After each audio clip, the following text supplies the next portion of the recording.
Penny, speak. Good, speak. That was a good one. Mr. Bo.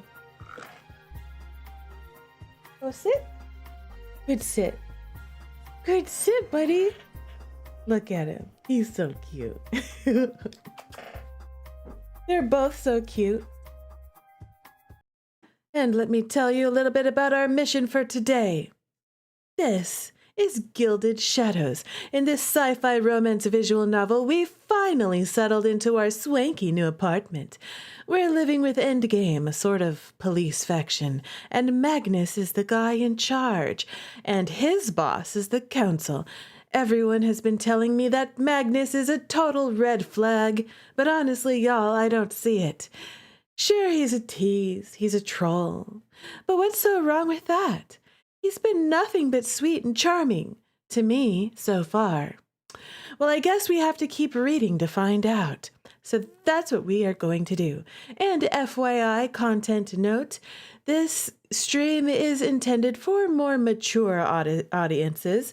There's nothing crazy going on here, but, you know, it's a little bit of a mature game, and so just keep that in mind. All right, y'all, let's continue our story.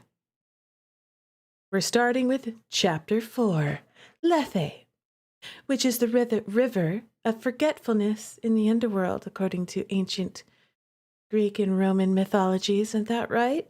It was the river Lethe. I do notice that there's a lot of mythology references and fairy tale references and Shakespeare references often in Esh's writing, so I appreciate that. The morning started with training. Not the training I'd been used to, though. I was meeting with my guard, Vanessa, Caleb, and Ari. Van, I had seen a few times since my release from the infirmary. Caleb and Ari, I had seen very little, particularly Ari. He hadn't been ordered to stay away, but Vanessa indicated he was cautious about spending time with me, given how adept I'd proved at mimicking his abilities. And he's the one who is a knight, correct? He can teleport? Yes. They don't want me to be able to teleport out of here. Unconsciously, of course. Yeah, we didn't mean to teleport before. But going forward, my guard would take over my training, as it seemed like they'd wrapped up the case, that I'd been taking up so much of their time. Oh, there's Van. I think I was voicing Van like a high-pitched voice. Since you've been working with Odette, I didn't want to disrupt your routine too much, so we'll try to keep a similar schedule for now. I'll be the one working with you the most for a while. Yeah, I'm pretty sure that's what we were doing. But now that Sasaki has cleared you for psi training, I want to get a handle of that unconscious mimicking. Yeah. We should probably get a handle on that. And the first thing I want to do is teach you to block out the psi of other people. I think that'll help a lot. Once that's done, we should be able to work on control. Yeah, we probably need some control. I concur. You've shown great potential, but it's important to learn to utilize your psi with intent.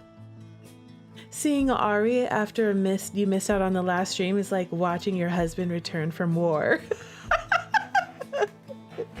He's been waiting for you, Yuri.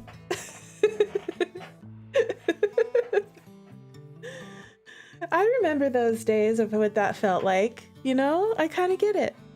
My husband's a veteran, and we met when he was well, it's a long story, but we used to be pen pals, and I would write him letters while he was overseas at war, and we wrote back and forth for years.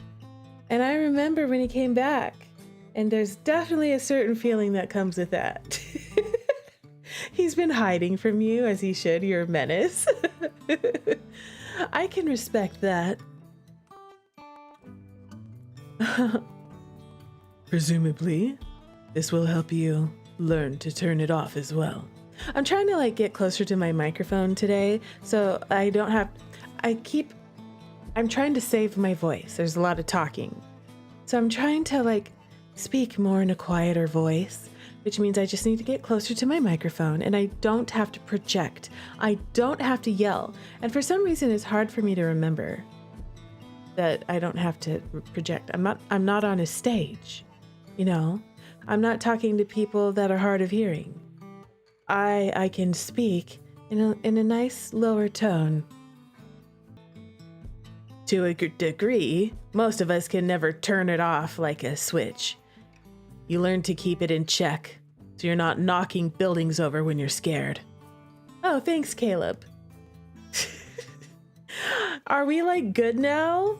Are you behaving yourself now, Caleb? Are you treating me with respect now? The respect that I deserve. I am your queen. You may call me your majesty. I doubt my knocking buildings over is going to be a continuous problem, as long as I'm not being kidnapped all the time. Good point. One hopes. One does.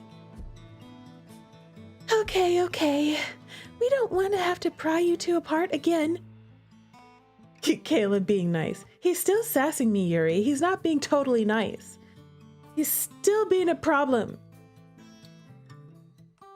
No one is knocking buildings down today, I'm afraid. You'll have to reserve your complaints for another time, Caleb. I had spent little time with Ari, but I had noticed the dry sense of humor that reared its head occasionally, typically at Caleb. Caleb deserves that. He does. He totally deserves that. Despite first impressions, they weren't bad people.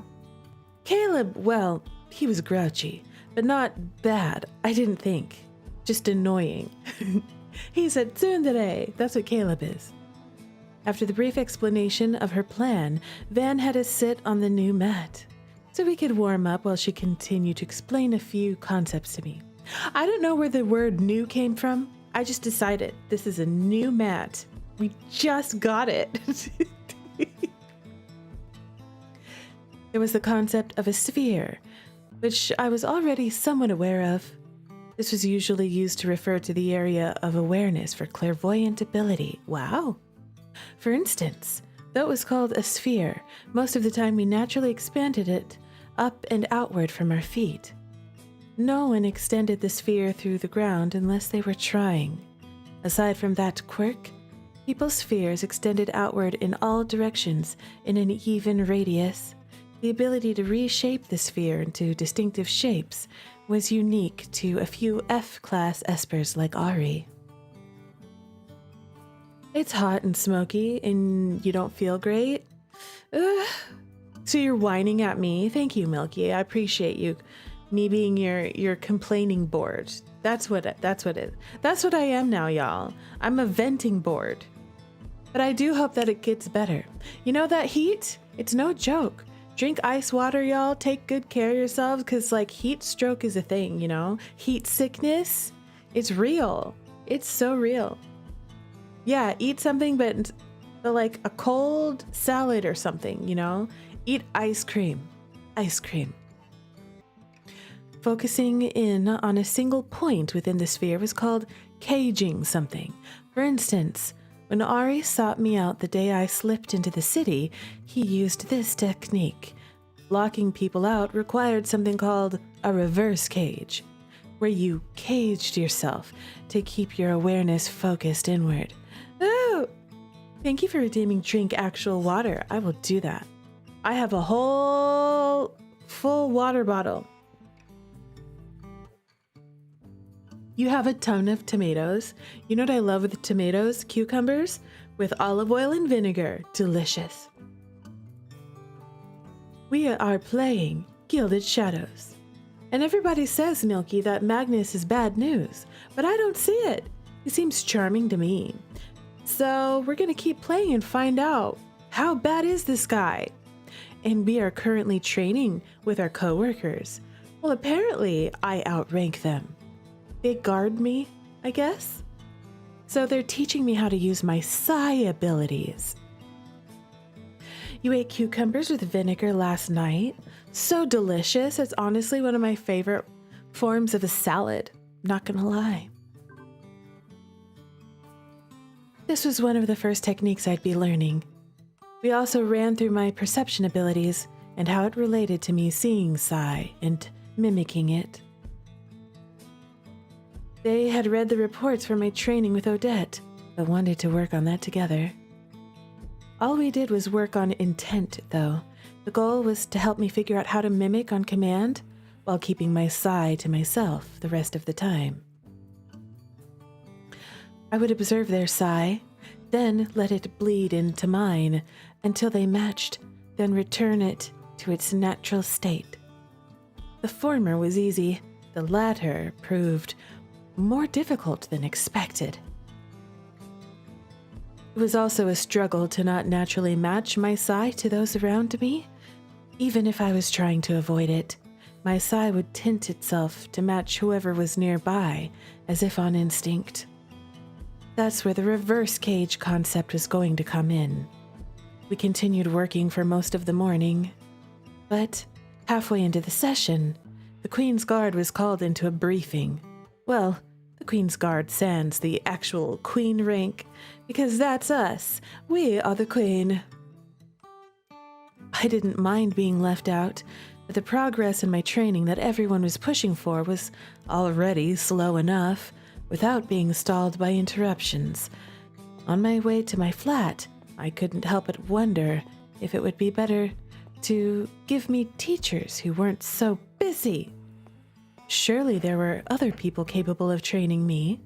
I understood Odette and Mara had other responsibilities, but my team did as well, as was apparent. Everyone is too busy for me. Though getting me accustomed to working with my team was important as well. We shouldn't be gone too long. Based on the report, seems like it's just a little cleanup trip. Related to the relic thing still. Yeah, it happens. Don't worry about it too much. I'll stop by when we're back, okay? Sure. I'll try not to use my newfound power to escape. Van snickered. If you can escape with just that much training, we're all in trouble.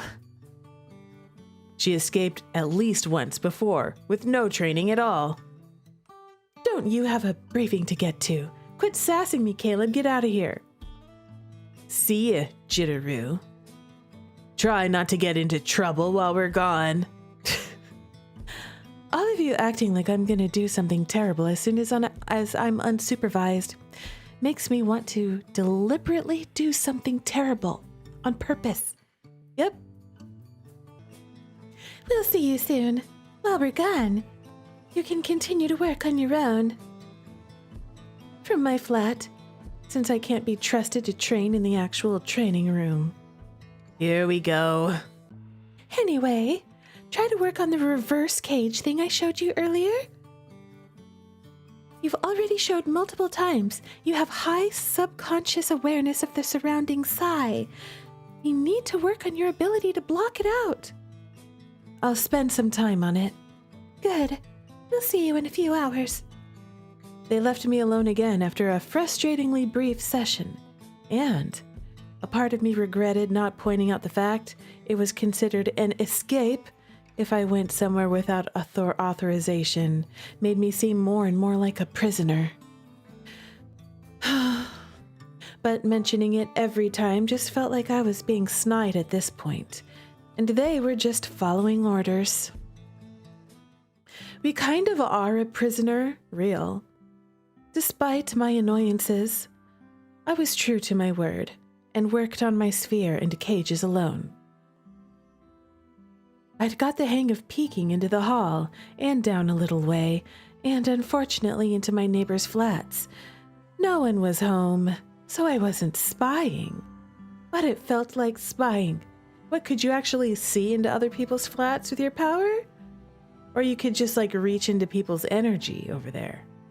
The reverse cage was giving me a headache, and without others nearby, it was difficult to know how successful I'd been with it.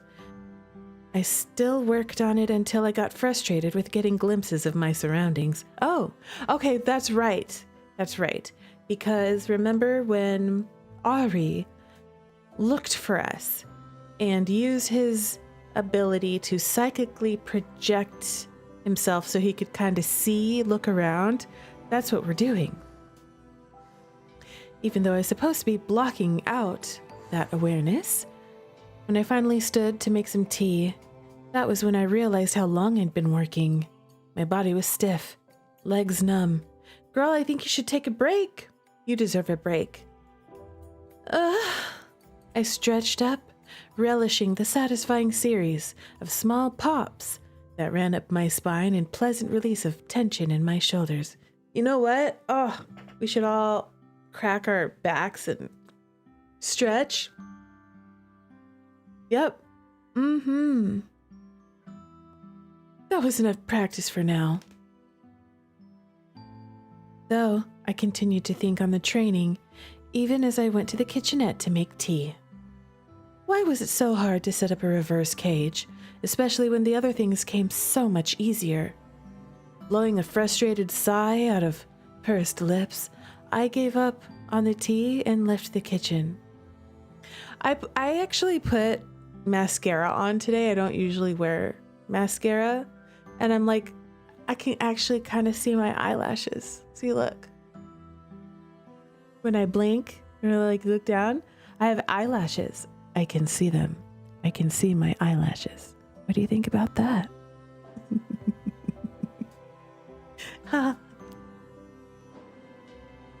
Maybe I just needed a walk instead to clear my head.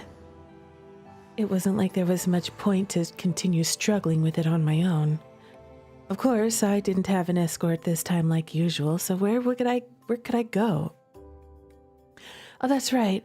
They have to give me a babysitter whenever I go outside of my apartment.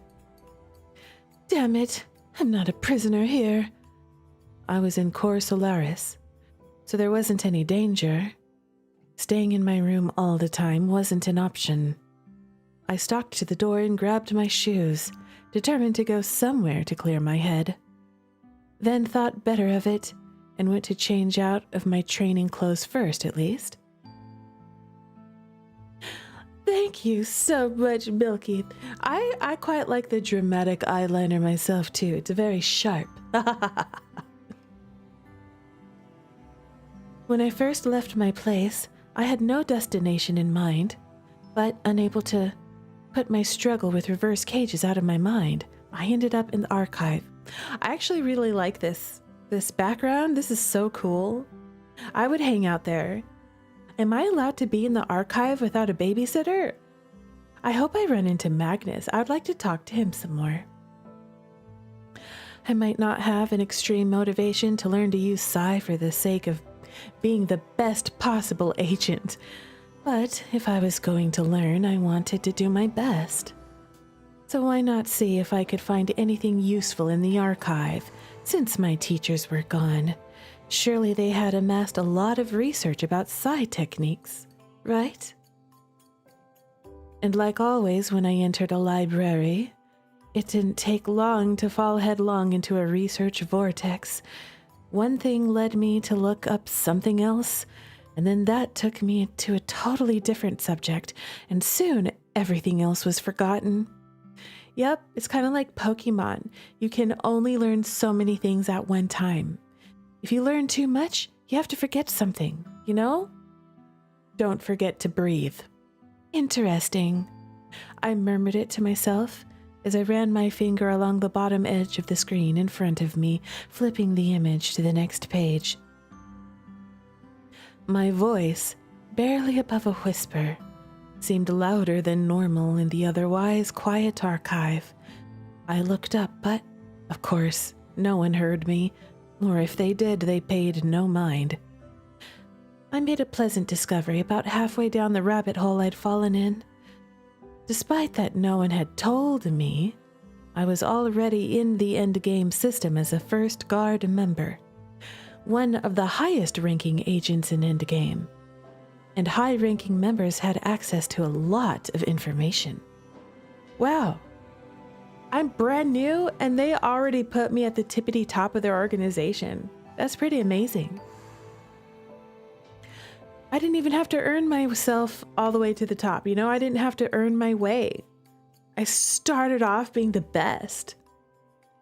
I wasn't sure if this was an oversight on someone's part, given how otherwise cautious they were being with me, but my current rank gave me access to books listed as restricted, something that was of immediate interest. And I was taking full advantage of it, if not because some of this stuff is fascinating, then out of spite, because there was nothing wrong with an occasional spite snooping. Yes, girl, exactly, correct. Maybe because I was currently at odds with its council, I found myself reading up about Endgame, its structure, history, and founding. Smart. We're a smart MC. It couldn't hurt to learn more about it, given they made me come here in the first place. We should snoop. You know, we need to get a lay of the land, okay? We need to figure out how we can, turn the tides in our favor. We need to figure out how we can manipulate people, okay? All right? Because they've been overly restrictive in many ways. So we might as well study up on the enemy. Okay, maybe they're not the enemy. Maybe that's a little bit dramatic, but still, I don't like being restricted. Feeling a little like I was getting revenge in the process was just a bonus. It became quickly apparent how sanitized the history I learned in school was. Some events I read about in my ill-gotten reading material were familiar, and some were completely new to me. I'd had no idea Endgame was founded by the planetary AI, or King, as the books referred to the computer system. I was also taken aback by how clearly the books made it seem the AI was, well, a person. To me, they had always been a machine, a computer program. Maybe it's originally was the intelligence of a human being who then uploaded themselves into a computer and then therefore became the AI, you know? It's happened before in other sci-fi stuff. The sense of self afforded to the AI by the books seemed at once strange and obvious. I'd known King had come under attack after getting involved in an event known as the Capstone Disaster, a conflict started by the Third Caravan. That was back in the early days of colonization. King had intervened in what was a volatile situation. The way I'd been taught made it seem so much more nefarious than this version. In this version, King panicked at seeing humans fighting each other and took control of the system in an attempt to help. Panicked like a person. An emotional response. Because of their pacifist nature, King wasn't used to things like violent conflicts and wanted to stop the fighting. I'd always seen the intervention as a response to what the AI saw as a potential threat to their ability to control every system on the planet. But this made King seem more like a frightened caretaker. And the way humans immediately scrambled to gain control of their systems felt more accurate than the almost cartoonish image of a cold AI trying to control everything. That kind of led me further down the rabbit trail of reading about the AI. Oh, yes. I see you there. Hello. Just X Jink has joined. I'm so glad that you're here. You love the hair, thank you. You know the purples? Some of my favorites. Some of my favorite colors. I really feel like Esh, when Esh wrote this, it was like looking into the future. You know? Esh, are you a futurist? Are you clairvoyant? Can you see the future? I feel like this is where we're heading. I feel like this is actually the future. You are, well, there's a couple of you over there on the YouTube side. There's a couple more of you over on the Twitch side. Yes, indeed. You are the only one chatting on the YouTube side. I will say that. And thank you. Thank you for being here. I truly appreciate you. I knew the control hubs had gone on lockdown and were eventually shut down or destroyed, and that the AI had been behind that. No, Esh is a Fae, we already decided. Okay, well maybe Esh's Fae ability is clairvoyance, okay? Maybe as a Fae, Esh is able to peer into the future with magic powers or something like that. I do agree, Esh is a Fae. We did decide that. You're right. Yuri, you are correct. You're both correct, Milky and Yuri. Esh is a Fae. Also, Esh has not denied the fact that Esh is a Fae. They have also not confirmed it, but definitely not denied. I think it's proof. I'm going to take it as confirmation that Esh is a Fae. And FYI, in case anyone was wondering who's Esh, Esh is the creator of this lovely game. Esh is responsible for this whole disaster. Yep. I knew the control hubs had gone on lockdown and were eventually shut down or destroyed, and that the AI had been behind that. I didn't know that after locking down the control hub at Core Solaris and isolating the entire dome, the AI had spent the next few decades gathering espers. At the time, there were other humans in the dome as well, King's friends and companions. These humans helped set up what would become Endgame. My nose is itching. You know what this also kind of reminds me of? Has anybody played Café Enchanté? I know Milky did. Me and Milky read Café Enchanté together. You know, in one of the routes? Why? What were we talking about? We were talking about this. King had known about espers, knew the nanites had been altering humans from the moment we first breathed Arcalian air, and King was aware what that meant for us long before humans were. Oh yeah, Café Enchanté. In one of the routes, there is a governing body that basically turns out to be a giant machine. It's a computer. It's an AI, and it's a governing body. I remember that being a whole thing in that, and it kind of reminded me of this. So that's how they knew to seek out humans who had already developed notable psi abilities, thus establishing Endgame before knowledge of espers was widespread. Oh, you're playing Stars When Stars Collide. How awesome. Also, I think I saw earlier that you said you're picking this game up. Ooh, you have to let me know. You have to let me know in the Discord who you play. I want to know what route you get into. Oh my gosh, Café Enchanté is so good. It's so good. I loved it. It also was more angsty than I thought it was going to be.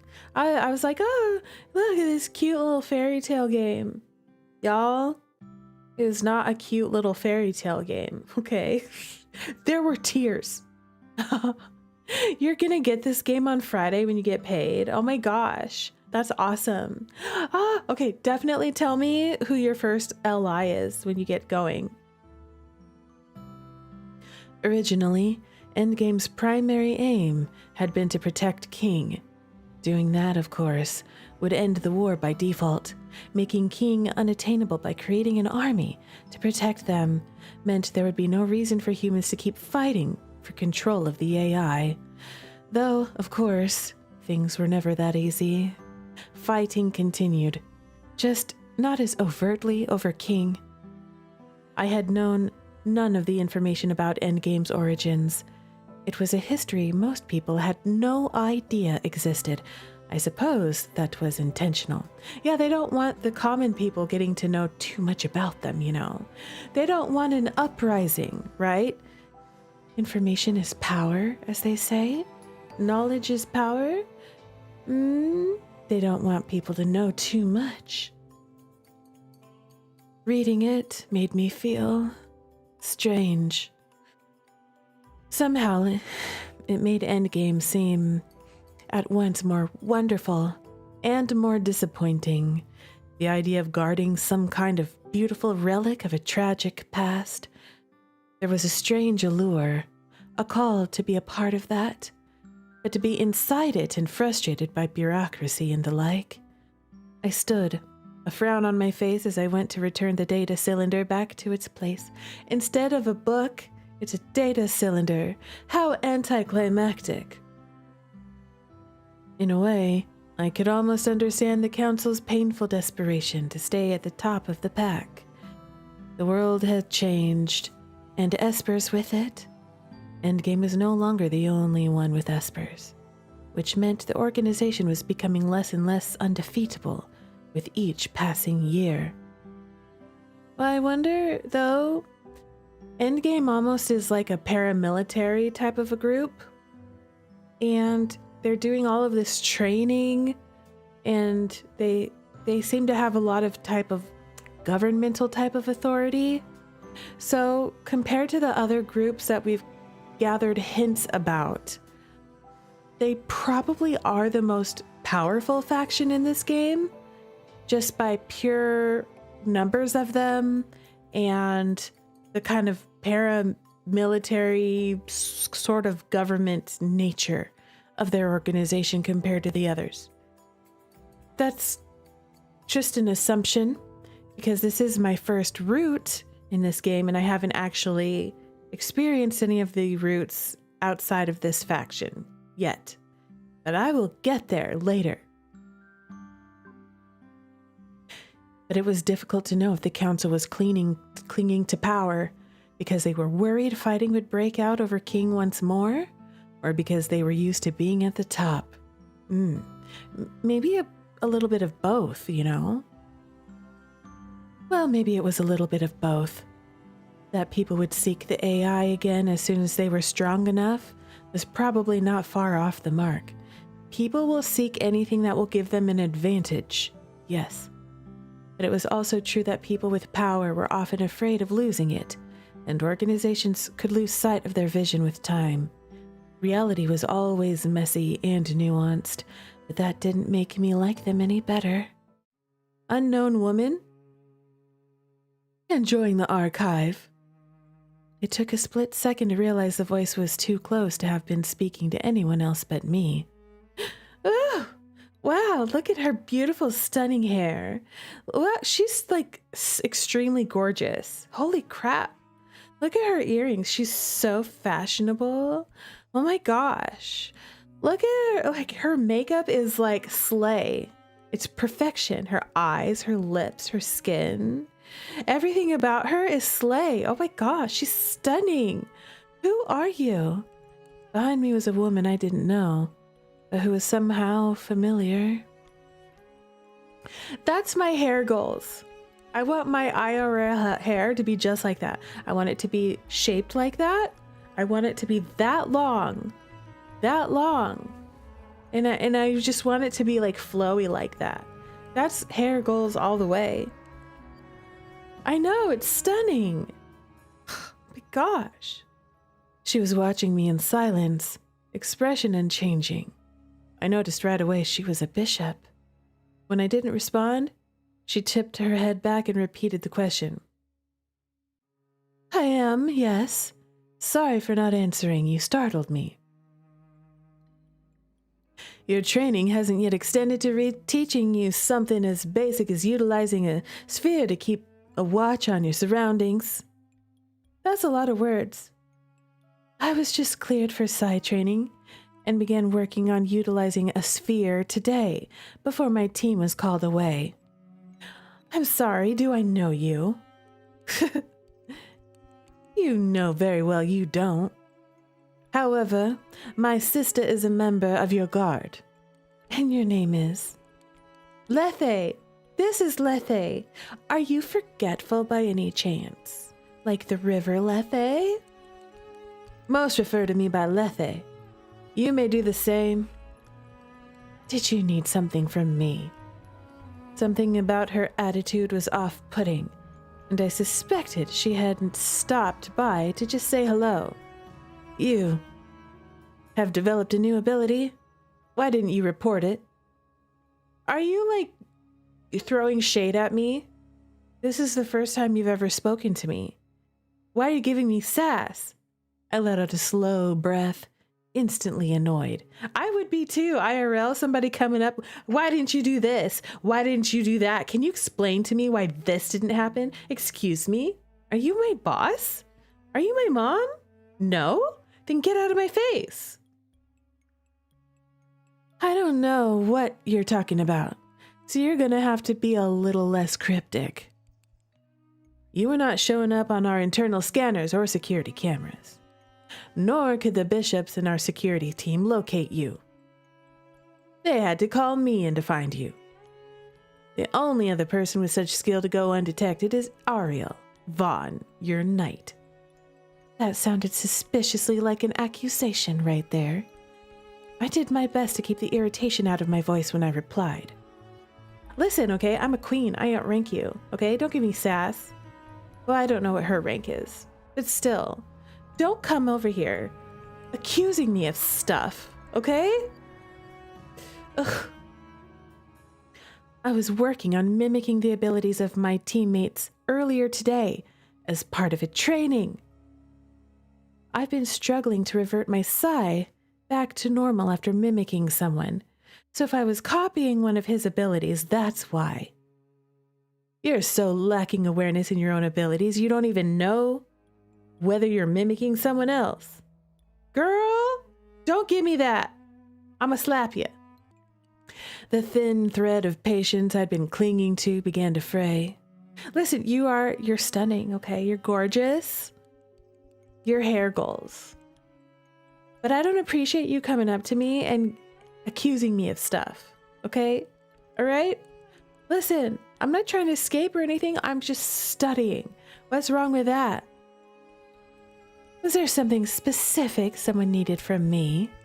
Or are they just keeping tabs on where I go? This time I didn't bother to keep myself from sounding annoyed. You act surprised they would want to be aware of your location at all times, given how often you've attempted to leave. Don't act like I've made a habit of leaving the premises. I was barely conscious when that happened. Yeah, that was a long time ago. I woke up in the hospital, and I didn't know who or where, like, what was going on. I didn't know who you people were. How dare you? Perhaps. But since then, you made it clear you disagree with the council regarding your status. And you're developing new skills despite only just having begun training. Skills that help you avoid being detected. Yet somehow, every other skill is lacking in every way. Are you accusing me of something? Making an observation only. Then here's an observation for you. If the council would reinstate basic system access, they'd be able to contact me properly instead of scrambling for another way of finding me. If you would gain control of your ability and show some sign of falling in line, perhaps they would. I thought my access was restricted because of the safety concerns, not to be punitive. That's what they told me anyway. Those two things aren't mutually exclusive. Clearly. Now that we've established that, is there anything else I can do for you? Because I think I'd like to go back to my room. In other words, I'm done with you. Get out of my face. We're done. I started to move around her, but she spoke again before I could. I love how the first thing I hear is Rue going, "How dare you?" Welcome, Joy. Thank you for being here. I know we were just talking about how absolutely gorgeous she is. Stunning. Ah. But I don't like how she's giving me sass. I had a personal question for you. I stopped to look back at her, trying to decide if I was willing to hear it. She hadn't made the best impression. But in the interest of not picking a fight, I motioned for her to follow me. Fine. Fine. That's just Rue being candid. She could give you sass instead. She could give you sass. Don't give me sass, okay? I don't deserve to be treated like that, okay? I'm a queen. I want you to bow down to me and apologize. Apologize, okay? I want you to kiss my feet. All right? All right, lady? Listen, if you could dish it, you better take it. And two can play at that game. All right? I ain't one to be trifled with. Don't mess with me. Do not mess with me. Okay? I'm sweet. I'm nice. I'm a nice person. But if you start sassing me too much, okay? If you start accusing me of stuff that I didn't do, all right? The claws are coming out. I will scratch. I will scratch. Let's continue this somewhere else then. I moved around her and headed into the hall, where I felt less strange trying to have a conversation. After a moment, I heard her coming after me. You're wondering how I'd react to Lethe. I am both stunned by her radiant beauty, and I'm ready to fight her. We gonna fight. Okay? I'm ripping that weave out, girl. I said it, okay? I said it. I said what I said. Enemies to lovers. Right? I mean, if she plays her cards right, okay, maybe. Okay? Listen, she's hot enough. If she plays her cards right, maybe. All right? But right now we're like more like in frenemy territory or enemy territory, okay? Listen, girl. Listen, mean girl. I will fight you. You'd give her a chance or 1 million. Wow, you're down bad. You are down bad. I mean, I don't blame you. She is insanely hot. Insanely hot. And she spoke as soon as we were outside the archive. Are you restless here, Rue? Here at Endgame, you mean? Is there another possible meaning to the question? I want to know if you believe it's impossible to adapt to our way of doing things. Hello, Hannah Katz. Welcome, you stunner. Thank you for being here. Hi. Yes. Well, I mean, you know what? I mean, I guess I am restless. Or maybe restless isn't, I don't think restless is the right word. I feel like I'm imprisoned. I'm in a cage, okay? You people are babysitting me and I'm a grown-ass woman and I don't like that, okay? Restless is not the right word. I feel like y'all are treating me like a child and I don't appreciate that. How about that? Mic drop, okay? It's not the right word.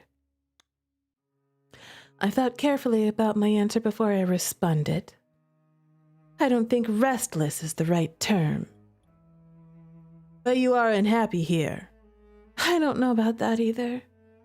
I'm not specifically unhappy, though you can't say I'm content either. I'm dissatisfied. A lot has happened, and at the same time, nothing has happened. I'm stuck in limbo. I'm here, but I haven't been able to do anything because of recovering from my power surge. I can't settle in because I feel like I have to prove myself to get system access back and have contact with my parents reinstated to start training so I can be included in what my team is doing. But I haven't been able to prove myself because I'm recovering. So it just puts me in this position of perpetually waiting. We sure are telling this woman everything. Listen, why are we telling her everything? She don't deserve that. We just met her. And all she's done so far is sass me. Get out of my business. I ain't telling you nothing. Okay, I guess I'm spilling the beans. MC is spilling out the beans. All the tea. I know, right, Penny? Oh my God. I'm an outsider.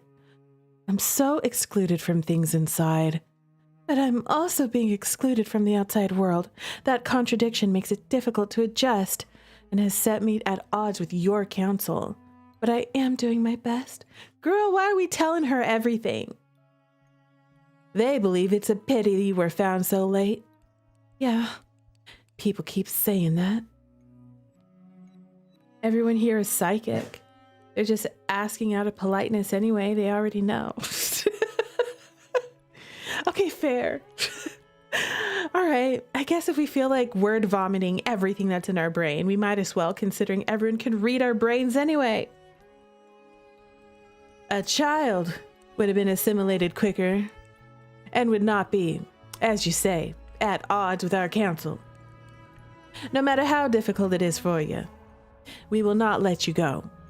And we will not apologize for bringing you here. How dare you? You're not going to apologize. You should. You brought me here against my will, okay?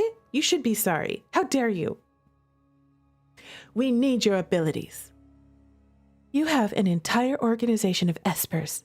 I can't believe I'm that important. No, you are that important. I understand my rank is significant, but I'm just one person. One person who can do a great deal. Perhaps to you, it doesn't seem that way. You don't know what it's like to look down the dark halls of the future into the mist beyond. The mist beyond? What are you talking about? You're right. I can't say I do. Then let me tell you, the future is like an empty corridor that stretches forever into the distance, and down the corridor are many others that branch off in infinite possibilities of what could be. We pass through those halls like ghosts, pushed forward, and only able to look back with a regret as paths we missed. That's rather poetic of you. And the way that she's looking at me, yet to pick the correct path from so many is an impossible task. Is there a correct path? And how can we know it when a path is gone, leaving smoke and ruins of the present at our feet? We can only wonder if we could have done more, or chosen another way. Her eyes snapped back to my face, her expression strangely desolate. Did you just come over here to recite poetry at me? That is my duty, Rue, Jitterrue. It has always been my duty. Wait, this was Moirai. You're one of the Moirai. That's why she's so poetic. She can see the future. Yes. I shook my head, unsure where this conversation was heading, or what any of that really meant. I don't understand what this has to do with me. Lethe leaned back, gaze sliding away as she clasped her hands behind her back. She continued to speak to me while looking down the hall, anywhere but at me. At some point, the future went dark for the Moirai, and there was nothing.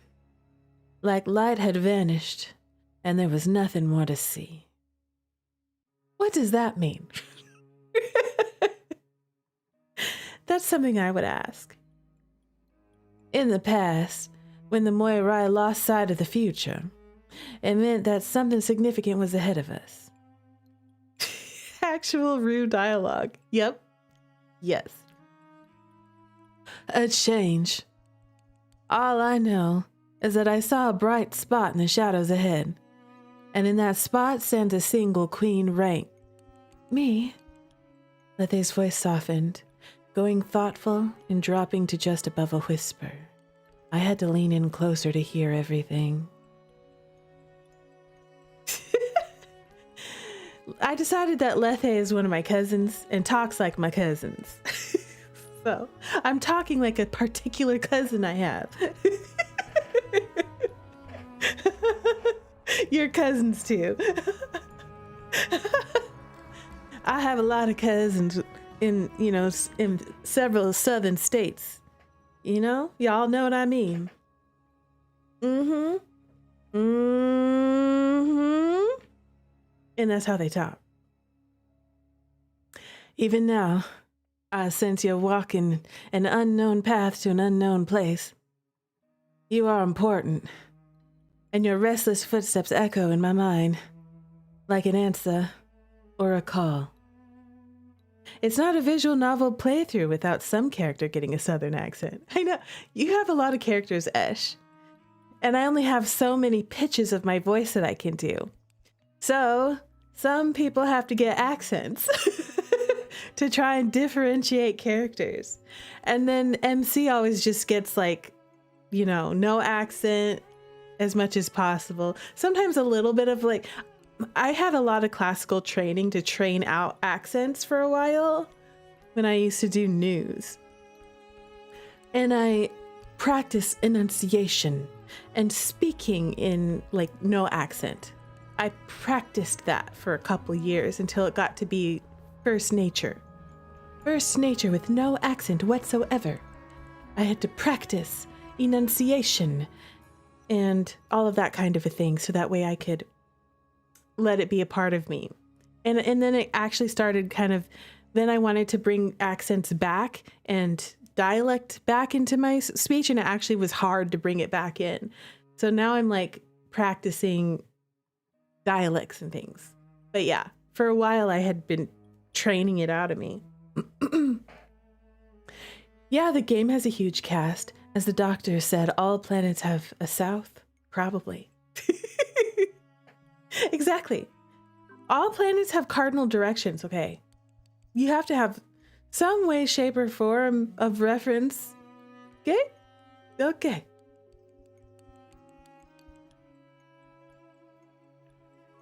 What in the world is this woman talking about? That's Canon Rue. She's talking all this poetic stuff, you know, straight to my face, looking all far away. And meanwhile, MC's like, what? I've heard my accent is impossible to place, but one time we had this friend over and our dog put his paws on the table and I said, "Get down from there, Shadow." And Peter said, "Ah, there's the Texan." I love that. All roads lead back to Texas. Real. Her voice abruptly cut off, and she blinked, tilting her head as she remembered where she was.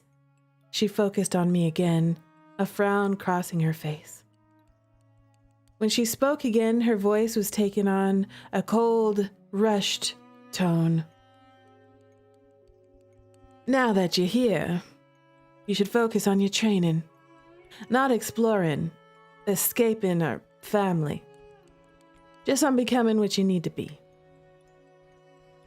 People don't just lose who they are and become obedient little minions like that." Lethe stepped closer, and I took an involuntary step back. She was intimidating anyway, but it didn't help that she was half a head taller than me as well. Wow, she's really tall.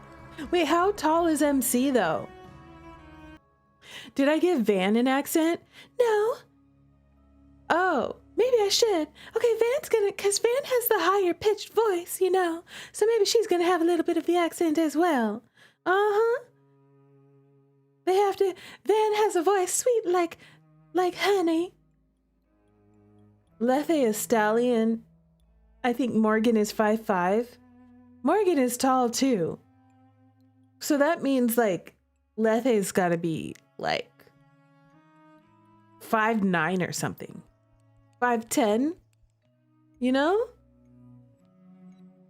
This woman is like a statue. She's statuesque. She's like a tall model or something. Lethe will just pick you straight up and pin you to a wall like that one meme. Oh, Kabe Dawn. You should know they can be made too. And some here have no qualms about breaking whatever hold on you the past may have. You should remember that.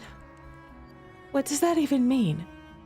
She moved closer, but I stepped back again, alarmed by the look on her face. I struck something soft, someone rather, and almost panicked. But their hands took me by the shoulders, and I felt a warm swell of their presence. What? Don't tell me it's Magnus. I'm gonna allow whatever you said. Listen, okay, Automod. It's okay for people to be queer, okay? All right, let people be queer in my chat. Don't block that. Okay? All right? People can be what they want to be. I know. Come on, Automod.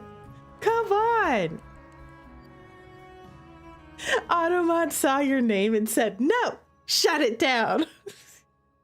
You can't stop the Lethe thirst. Exactly. Listen, if we all want to thirst over Lethe no matter what we are, we can thirst over Lethe no matter what, okay? We don't need you to tell us if we want to be gay for Lethe, we get to be gay for Lethe, okay? All right? You can't stop us. Automod. Okay? Also, I'm in for the Kabe Don. She could pick me up and throw me on the wall if she wants.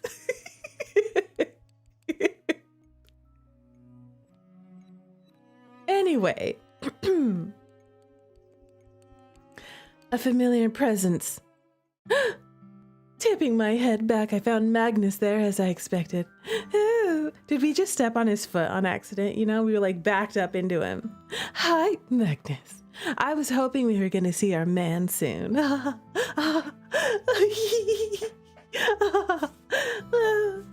love him. Lethe must have realized he was there before I did. I couldn't imagine how he'd have sneaked up on us. But she looked at him for the first time. The same moment I turned to face him. I wondered how long he'd been there listening in. Rude! Hello, Rue. Hi, Magnus. I've spent too long looking for you. And to think you were with our beautiful Lethe the whole time. Just chatting in the hall like good friends. We were. That's exactly what we were doing. Also, you know, she was giving me a hard time earlier, so I had to defend myself. But, you know, she's not so bad. She's not so bad. As long as she doesn't come up to me accusing me of stuff that I didn't do. Okay? Or even if I did do it, she can be nice about it. I'm still... Listen, okay? I still assert that it's not my fault. You want to know why? Because nothing is ever my fault, okay? I'm blameless in all things. I glanced back up at him again. That tone of voice. He was smiling, but his voice had a small catch in it, one I might not have noticed if I hadn't already gotten used to his usual demeanor. Yes, it seems they were looking for me earlier, and Lethe was helping. Indeed. Once you went off the grid, so to speak, Lethe decided to find you and make sure you were okay. How dedicated. And what an interesting ability you've developed. I wasn't trying to develop anything. I was just trying to read. That makes it even more interesting. Magnus wrapped an arm around me, pulled me away from Lethe, shooting her a pleasant smile. Are you pulling the boyfriend arm? That's what you did. You did the whole boyfriend arm and pulled me away. Yep, I caught that. If you don't mind, I'm afraid I need Rue for something else. Another kidnapping. What do you need me for, Magnus? You need me to take me away. Where are we going? Are we going to your room? Now that you've located her, I'm sure you don't need her anymore, yes. You can go off and report to the council that our little queen is safe and sound. They're eagerly awaiting your personal impressions of her. He didn't wait for a response, but pulled me further away down the hall. Why is he doing the boyfriend pull away? What's he doing? He's like, I don't want her around me. You know, he's separating us. Why? Why, Magnus? Do you not want her divining the future? Is that it? Bye, Lethe. He called out in a friendly voice, waving as we left her behind, but he didn't release the iron grip on my shoulders until she was out of sight. Magnus, that was not necessary. You don't need to do that. What? What's your problem? The smile had faded as soon as he turned his back to her, the look on his face one of pure determination. We were moving quickly, even after we turned the corner. Wow, he must not like her. Magnus! Ah, my apologies. Was I walking too fast? What's going on? Nothing at all. As I said, I was looking for you too. After that trick you pulled, I was as eager to find you as everyone else.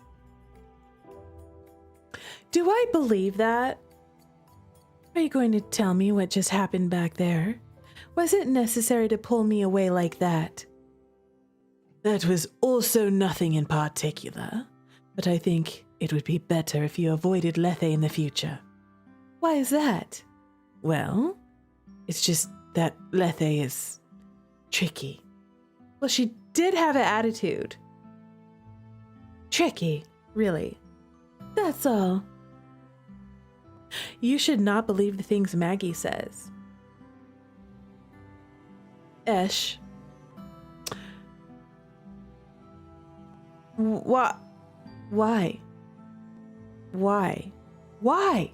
Why? Why? Why? Why?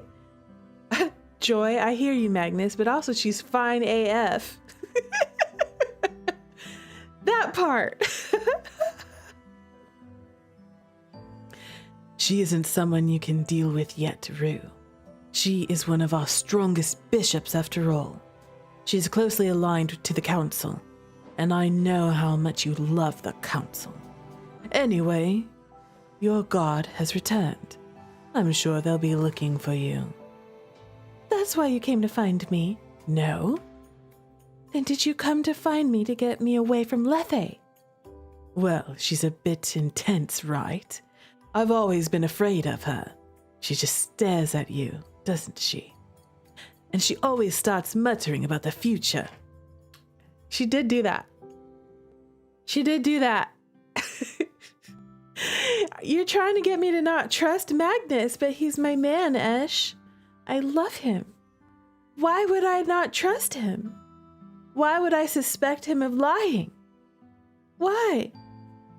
He shuddered dramatically. Why are you being so dramatic about this, Magnus? I thought she might scare you. You did not think that. Listen, Magnus. Have you known me for more than 2 seconds? If you have, you know damn well that woman did not scare me. Double down, Rue, and love him even if he's a liar. I have been known to love a liar or two. I'm just saying.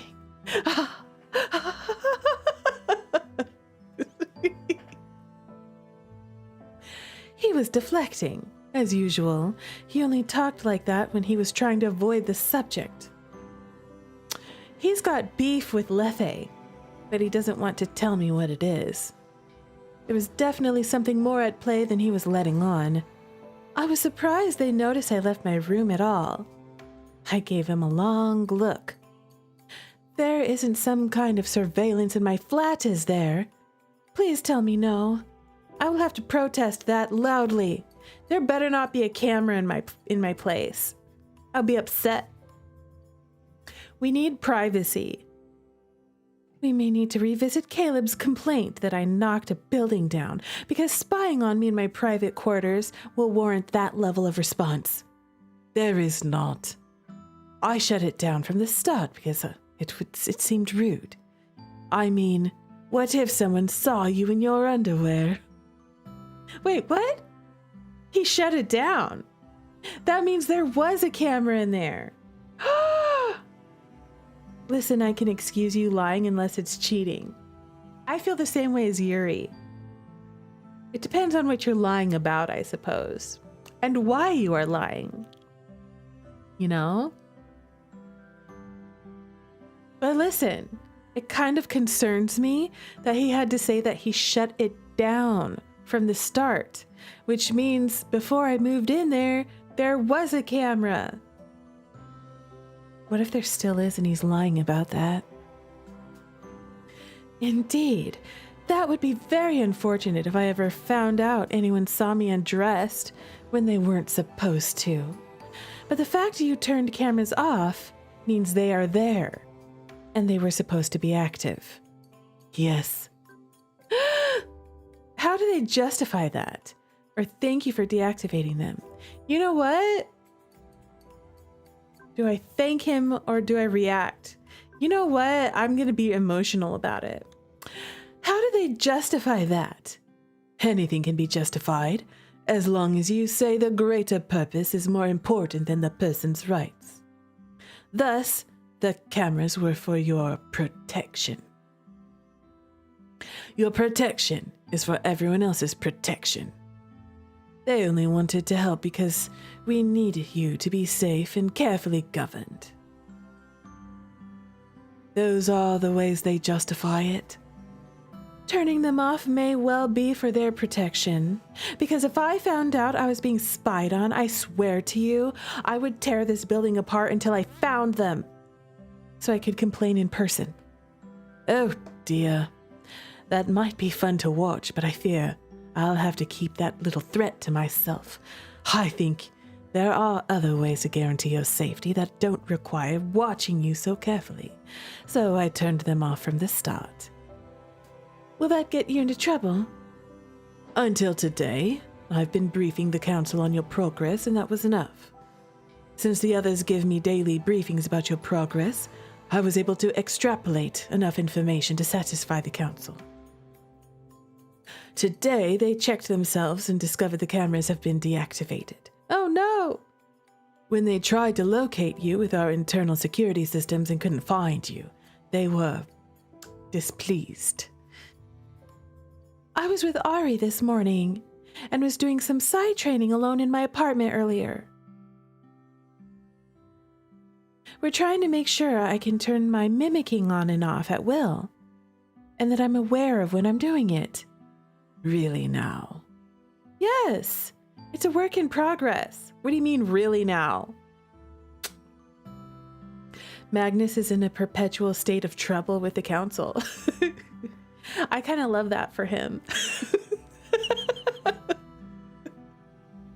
It would seem so. Now that I've been cleared for side training, I will try to get a handle on all of this as soon as possible. He didn't respond. I gave him a sidelong look. His expression bore an uncharacteristic seriousness. Magnus. Oh, sorry. What were you saying? Nothing. Is everything all right? Magnus just be fighting the council for fun. Which makes me love him even more. Of course. I was just thinking that our previous queen never mimicked Ari's abilities. You know what's extra funny about that? Is because his job is to carry out the council's will, you know? He's like a city manager. You know? His job is to do the bidding of the council, and yet he's always in trouble with the council. I love that. Perhaps because she was not an F class. What was she like? The previous queen. No one really says much about her. She was a unique individual. Unique abilities are a blessing and a curse. Please remember that, Rue. What do you mean by that? Before I could ask what he meant by that, he said he was being called away and encouraged me to return to my room for the time being. He said we'd talk later, and then he was gone. I was left with a lot to think about. Persistent surveillance was not a sign of concern. It was a sign of control, exactly. And I did not like how determined this council was to control me. Not at all. I didn't want to pick a fight with the council or the Moirai. I didn't want to be the stubborn one who caused problems. But we are going to be a problem, 100%. But I also couldn't allow them to treat me like an object they owned. I spent the next couple of hours in my flat, trying to figure out if there was a way to somehow overcome this deadlock I reached with them. I was trying to be flexible. I was trying to adapt and accept my new circumstances. They were determined to make it harder. If I could just talk to them, sit down face to face. Girl, even if you talk to them, it wouldn't change anything. They still want to control you. They have a fundamental interest in controlling you. Nay, I say, controlling your abilities. That's the truth. And no matter how much you can explain yourself blue in the face. You can be as persuasive as you want. You ain't gonna change their minds. They don't care. They want your power. And they want to manipulate your power. They want to control you because of your power. Okay? They will not reason with you. I guarantee it. I guarantee it. I knew we could compromise and maybe understand each other better. Girl. Such a sweet summer child. I wanted to understand, but they wouldn't even see me. How frustrating. I leaned against the side of the sofa, pulling my knees up as I wondered if I should work on the response to Mum's last message. I had a feeling I'd just be tempted to rant, something I couldn't do. Magnus was willing to help me circumvent the council. But there was probably a limit to that, especially if I started airing dirty laundry to my family. The door chime went off before I could get up to work on it. Anyway, and curious, I expanded my sphere just enough to see who was there. I wish I could do that. I mean, I guess I could see who's there outside using a camera, a security camera. But I wish that I could just expand my presence and look outside and see what's going on without actually going outside. It was Van, Caleb, and Ari. I stood and pulled on my clothes before going to let them in. Wow, look at everyone in their casual clothing. Wow, hold on. Wow, look at all these stunners. Everybody's so hot. Why is everyone hot in this game? Seriously, they're so hot. Who is not hot? That's the question. Is there anyone in this game who is not hot? Let me think about that.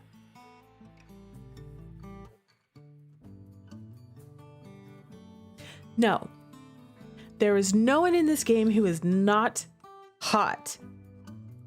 What's a visual novel without all hot cast? Esh says there is someone who's not hot, but not in this route. Everyone in this route is hot. You know what, Esh? I don't believe you. I don't believe you that there's someone in this game who's not hot.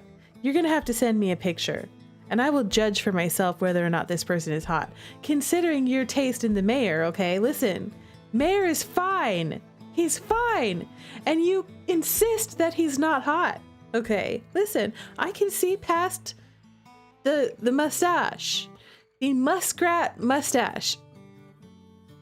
I can see past that, okay? I see beautiful flowing hair. I see muscles, okay? I see plush kissable lips. Yeah, I see piercing blue eyes, right? And he's tall, okay? The mayor is fine. And you insist that he's not hot. So I'm gonna have to see a photo of this not hot character and I will determine for myself whether or not they're hot. Milky, do not agree with Esh. How dare you? If you felt that Donovan was hot, you would stage an intervention. He really isn't. Do I need to Google him and look at him? I need to see. Y'all were pulling up a picture. I'm looking for a picture. Donovan. I will be the judge of that. I don't think he's on the wiki or anything. Oh, he's not? Oh. You refuse because if Rue gushes, I'll have to fly to the US to smother her with a pillow. must be viewed in the context of his actions. Now, okay, listen, Esh. Hotness can come... Hotness, just pure hotness, doesn't necessarily have to do with actions, okay? Well... Okay, I'll say this, okay? Actions can take away from attraction, okay? But listen, I'm fully capable of recognizing something and someone as being hot while hating them at the same time, okay? Okay? I can hate hot. Hate smash is a thing, okay? Hate smash is a thing. Milky, no. No, we're not staging an intervention, okay? Ash says he's a sniveling, slimy weasel who says the MC looks like an escort because her dress is too sexy, and then suggests he'd be willing to hire her. Wow! Both of is together can take Rue out. Both of you. You can't take me out. I'll fight. Yuri, I see no problem. You just summoned Yuri. This is Yuri's favorite character now in the whole game. This is Yuri's favorite character.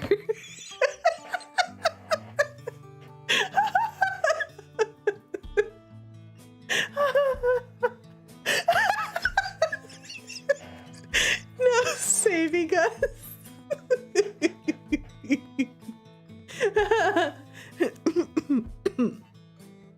Rue, you need to play When Stars Collide, where I really did make everyone deliberately hot. Everyone, even the space pirates. Yes, I do. I like that. My popular character. Oh, your most popular character in Rectifier is the ugliest and the worst. Lord has abandoned us. Are you talking about Percy? Oh my god. I'm waiting, Joy. I'm waiting for your relaunch. Then you can thirst for everyone without problems. Literally, I'm here struggling to pick one. Me and Yuri over here are trash raccoons, okay? Me and Yuri over here, we like to pick through the trash for husbandos. We like the trashy ones, okay? There's just no Percy. Joy, can I stream Percy's route just so everyone gets it? So we all know. Just so we all know what the deal with Percy is. So we all can be like, yep, yes. Just Percy. He needs to be streamed. It's okay. My server, everyone thirsts for everyone and creates polycules. As they should. Only if some people agree to bully him the whole time. Okay, Milky will bully him, okay? You can count on Milky. Milky, he's a priest. And he's a trash panda. He's a trash bando. Yep. Good. Listen, anyone can be a husbando. There's different types and I will handle them. See, Yuri is on board. Yuri is ready for thirst. Thank you, Milky, for your service.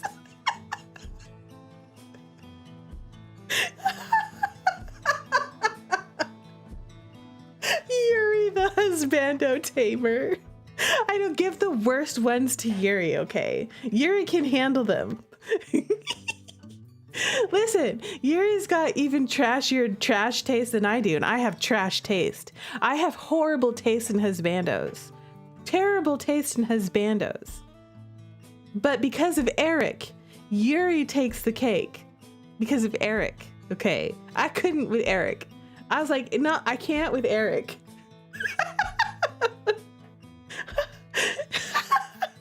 Milky, no dating priests. I will be glad to bully. Okay, we're doing it, okay? Rectifier and Bloom. We're gonna stream. It has to happen, okay? We have too many inside jokes about priests around here. And then maybe I should do Obscura at some point. You will take the golden boy and the raccoon you found on the trash last week. Eric is fine. He can keep me in his basement any day. Oh, God. Y'all, we're getting back to the story. Oh my gosh, this is going crazy. You need a priest with tentacles, and then it's just one. It's just full oh no Rue lore. Full on Rue lore. A priest with tentacles.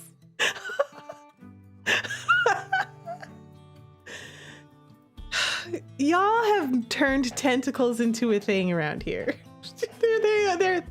There they are. There goes the tentacle monsters. Here they come. Y'all have put so many tentacles in my chat that we're actually making a Spooktober visual novel about a tentacle monster named Runicle.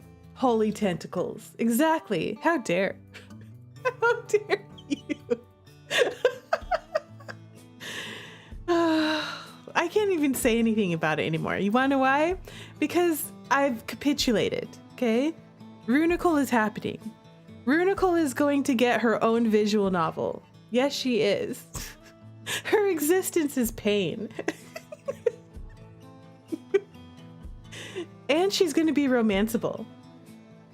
I became the very thing I hate. That's exactly right, Joy. That's exactly right. Oh, God.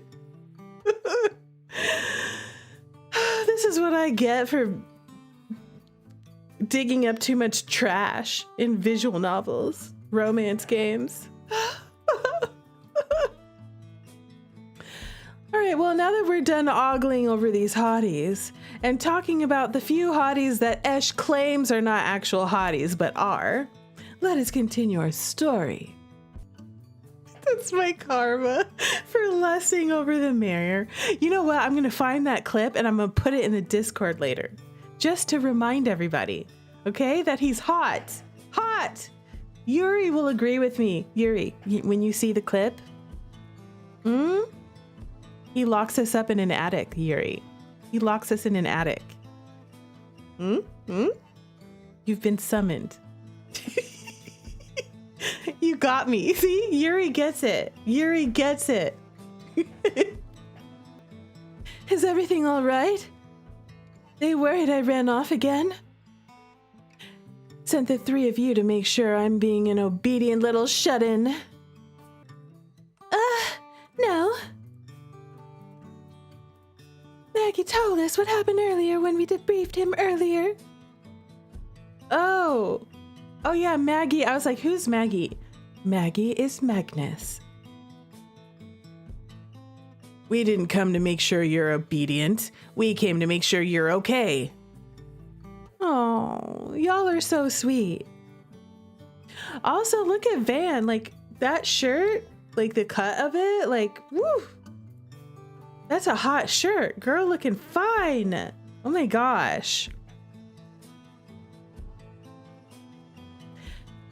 Magnus pointed out we never properly welcomed you or given you a housewarming, and we decided to rectify that.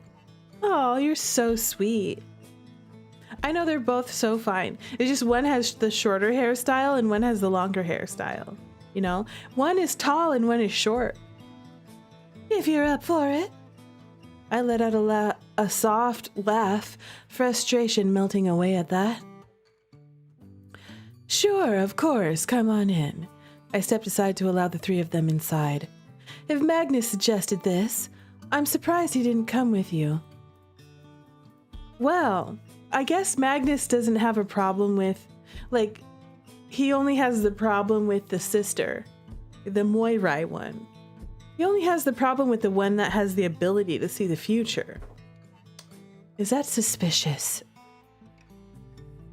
You want that jerk here. Well, yeah, he's my man. I love him. It's not about wanting or not wanting it. I'm just surprised he didn't invite himself. He would have, if he didn't have a meeting with his guard scheduled next. I didn't realize they'd brought food with them until Ari and Caleb headed to the kitchen together. Vanessa handed me 2 bags that appeared to be gifts. Oh, Van can see the future too? She's just way less adept at it, so she prefers to punch people instead. I get that one. I can relate to that. You 3 didn't have to do this. We did, I think. And we should have done it sooner. You've heard it a million times by now. We're not used to adults popping into Endgame like this. And even when it happens, we're not on the first guard. So, we might be pretty bad at welcoming others here. Sorry about that. Don't worry about it.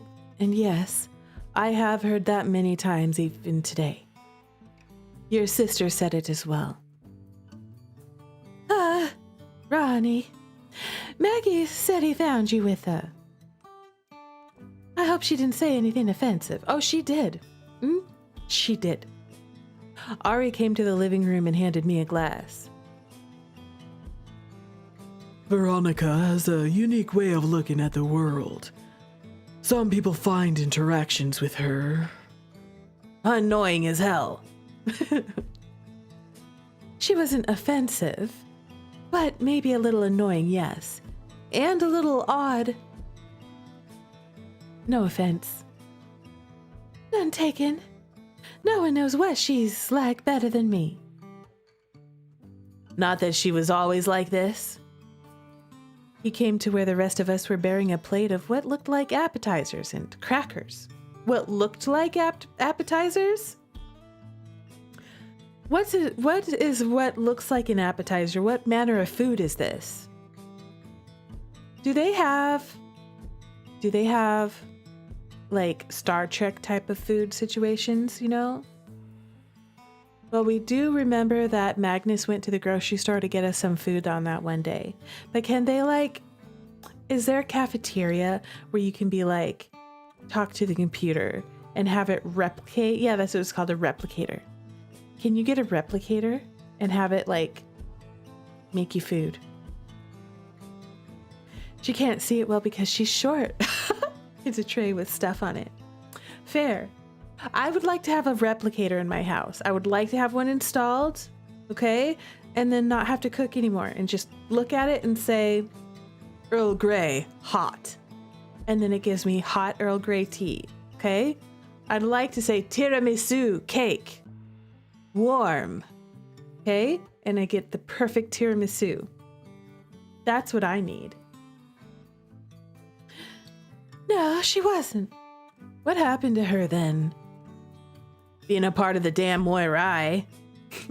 Caleb is sassy. I love you, Caleb. I kind of forgive you now for kidnapping me. Real. You're very entertaining.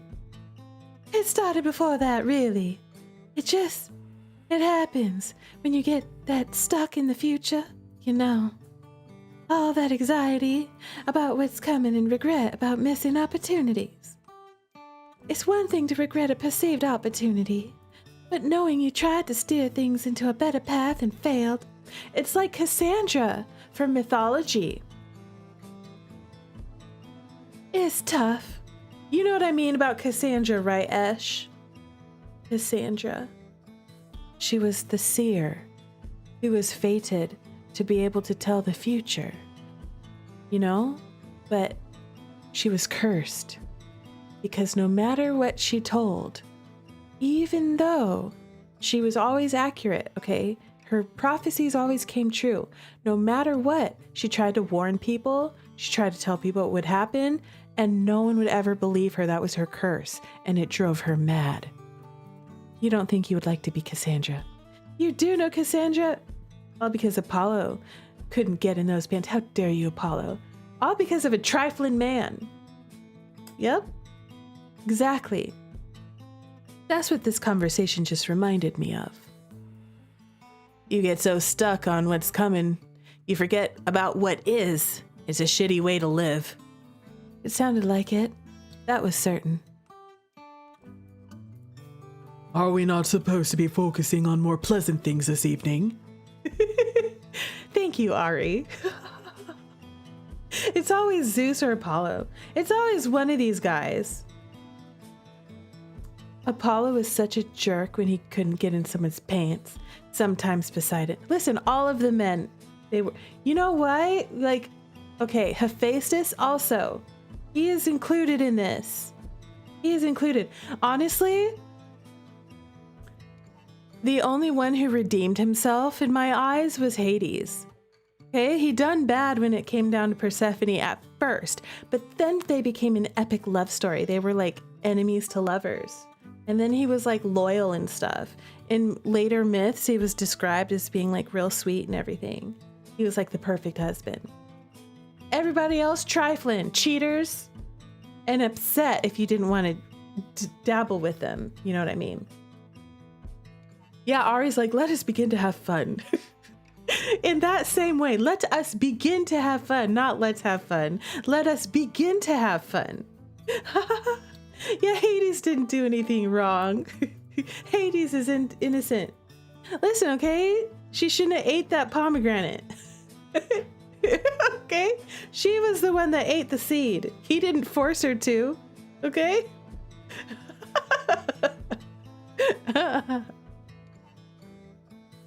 Anyway, let's get back to our story. What are we talking about? Sorry.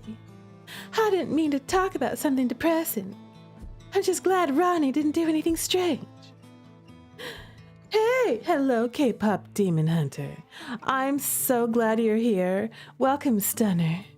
A what now? A pomegranate. I don't know. What was I talking about? I don't even know. But I'm so happy to see you, Stunner. She can be quite intense when she's fixated on a potential future she does or doesn't want. On the other note, your ability to mimic my spatial distortion ability is impressive. Thank you, Ari. He said I'm impressive. I like that.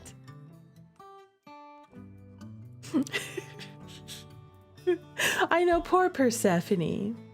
I'm sorry that you're feeling down. Hopefully this stream helps you feel up. Yes, let's cheer you up. Yes, I'll even sing something for you, if I can think of something. Would be more impressive and hilarious if you'd done it on purpose.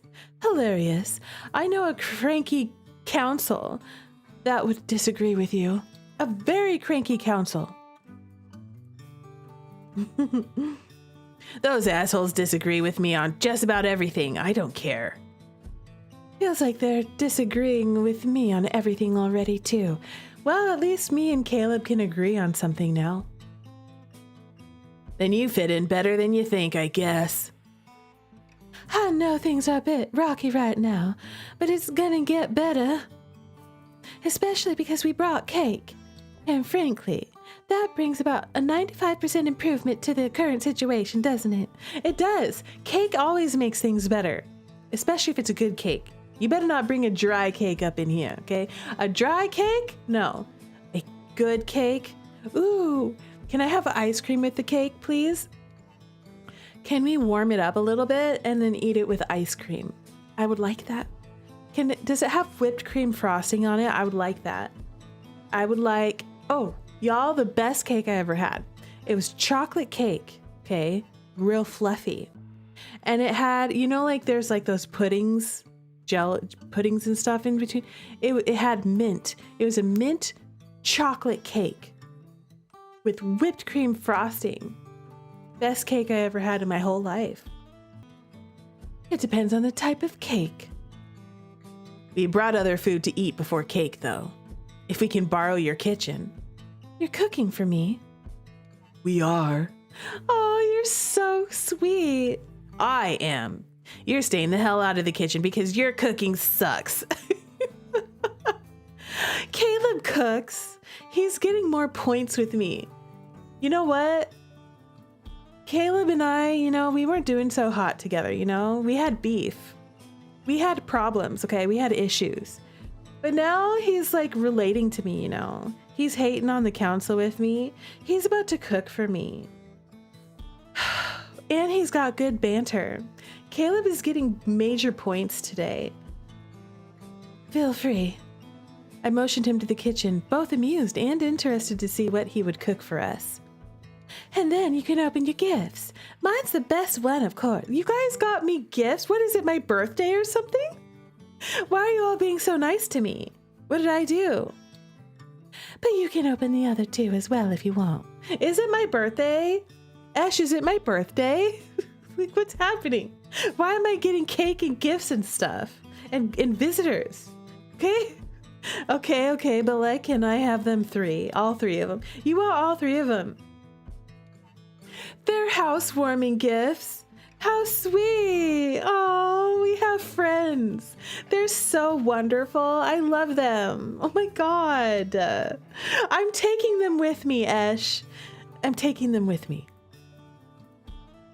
I laughed quietly as the three of us settled in, and after a while I did find myself feeling much better.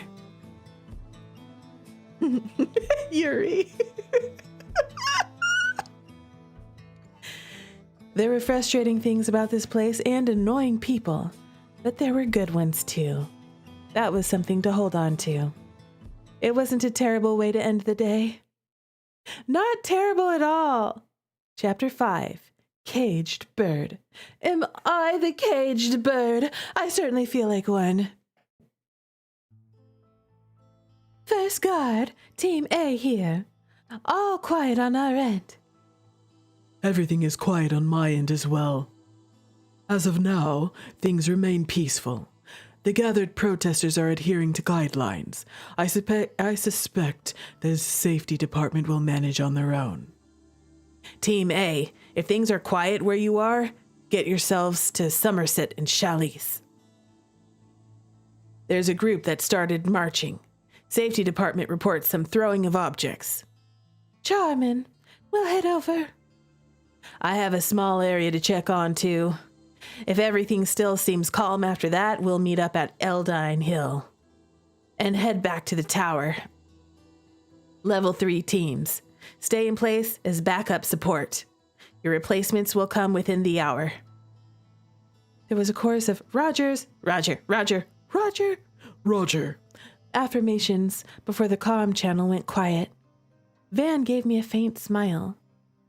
Looks like we're almost done for the day. Hopefully things on Somerset are fine.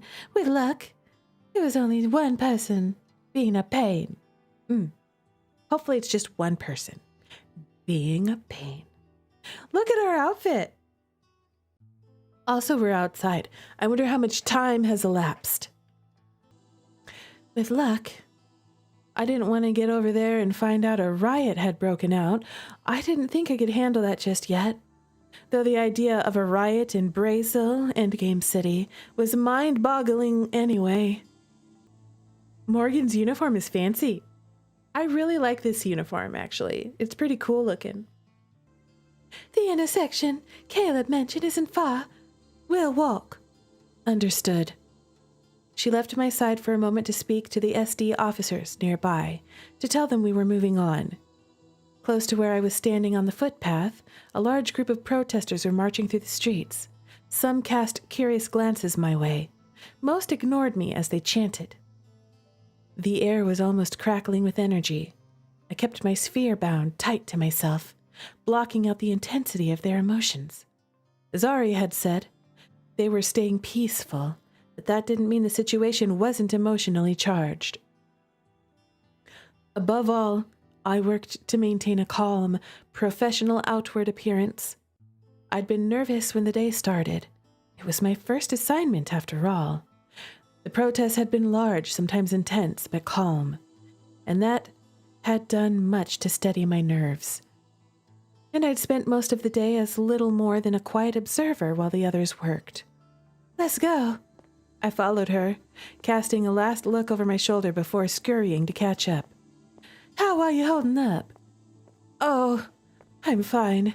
Don't worry about me. Still a little shocked at having been sent out today, but it hasn't been as bad as I thought. This isn't the greatest first assignment, I guess. Not the worst either.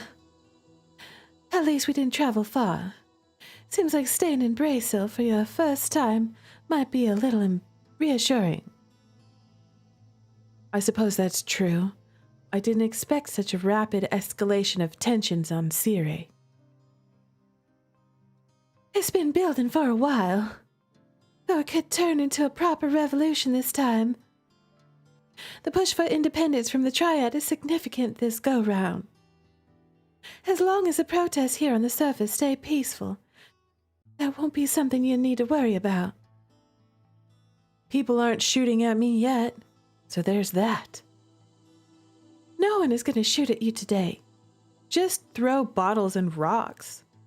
She gave me a disparaging look, held up my hands, laughing a little.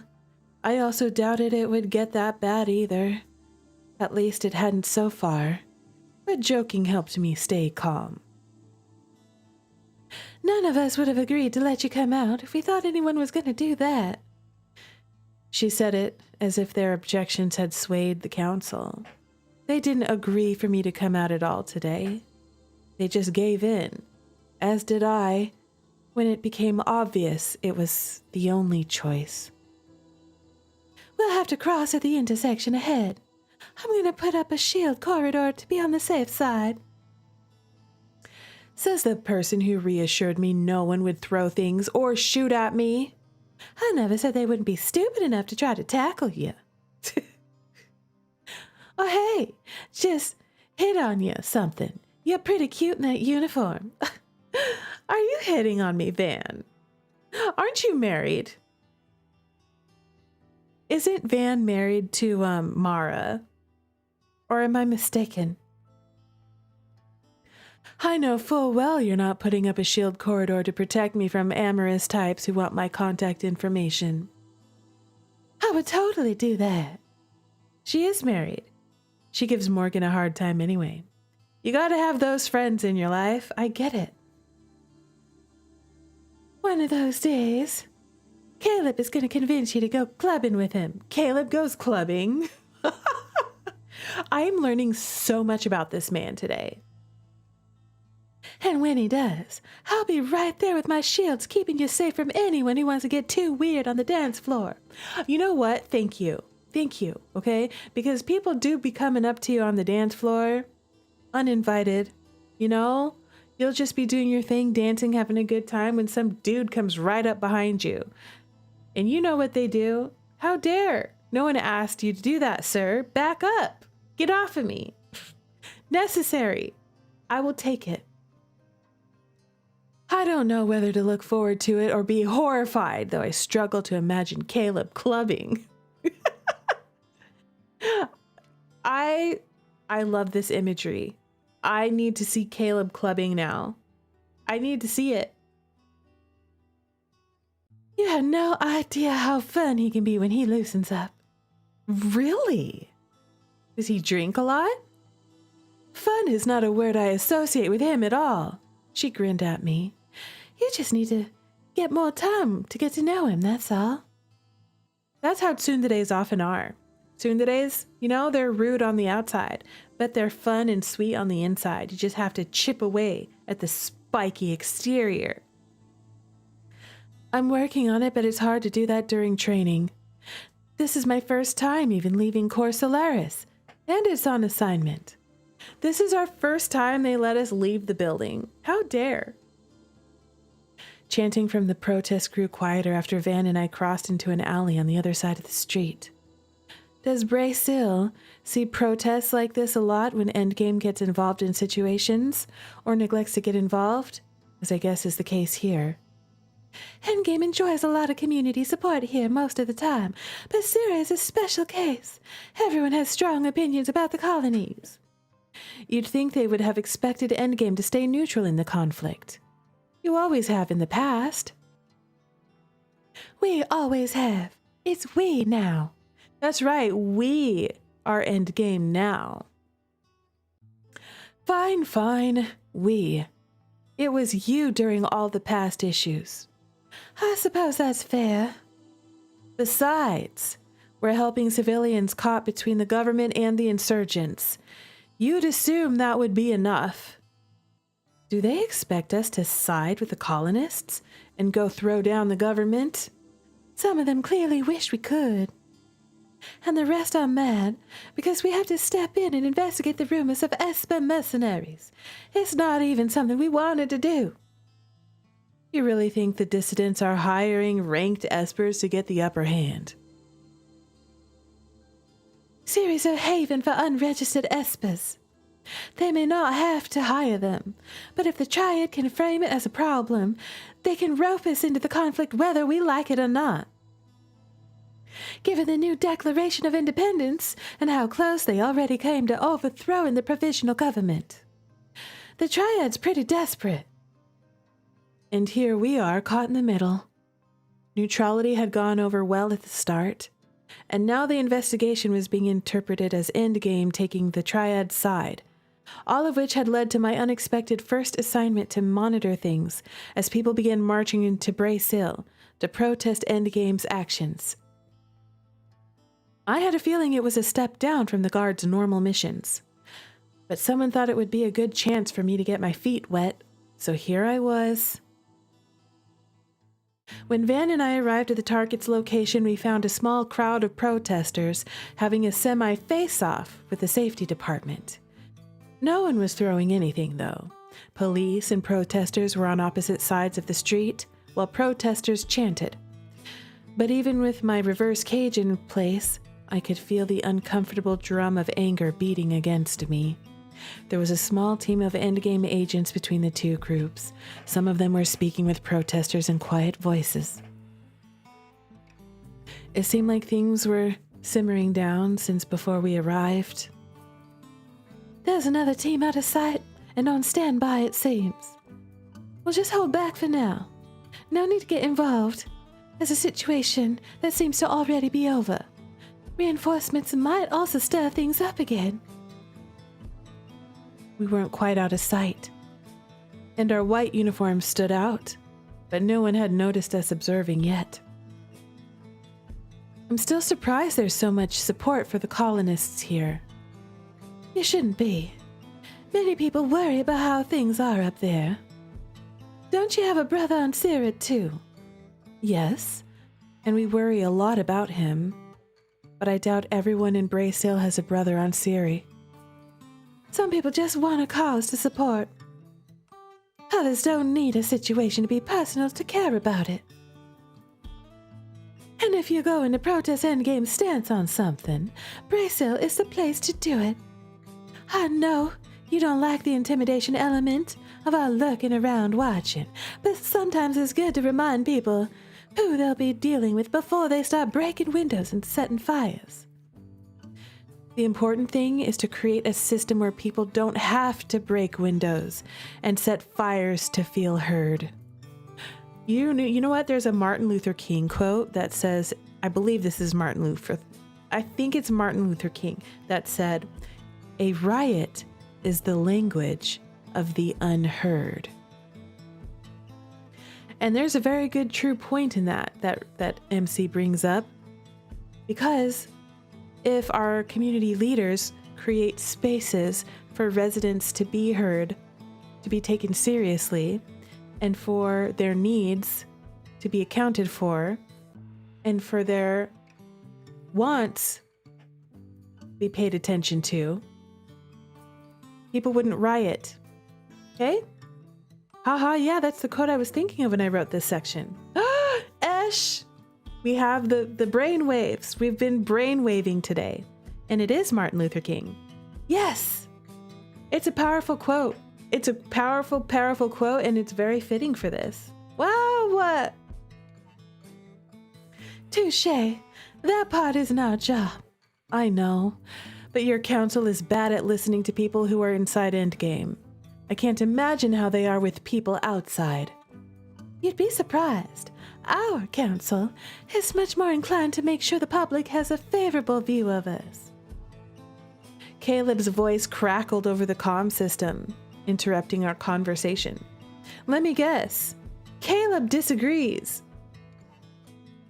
This is also written during things like the George Floyd situation in the U.S., so a lot of that sort of thing was on your mind at the time. Yes. Yes. How are things on your end, Van? Everything's fine here. Things are calm. No one is instigating anything at the moment. Then it's time to head back to the tower. Our shift is over. Meet us at the rendezvous. Over and out. I let out a soft sigh of relief as the connection was cut. Looks like that's it for today. At least for us. We'll meet up with Caleb and Ari and head back. Thank goodness. You look beat. We got an early start, and there's been a lot of walking since we separated from Ari. We'll have to focus on getting you able to teleport then. I'm confident I can do it, but I have a feeling I'd throw everyone into a panic again if I tried. And Ari is too methodical. He wants to work on my sphere expansion and focus more first. Doesn't hurt everyone to panic a little sometimes. That's adorable. Yeah, tell them that when you're the one getting lectured. Oh, trust me, I've been lectured many times. This is why Ari tells me I shouldn't let your bad habits rub off on me. I was just jealous you like me more than you like him. That might be true. Maybe a little. Sure. I was glad we were heading back. It had been a long day, one I'd never have imagined a month ago, not even a couple of weeks ago, to already be doing missions with only a few weeks of training. It showed how eager the council was to have their new queen up and running.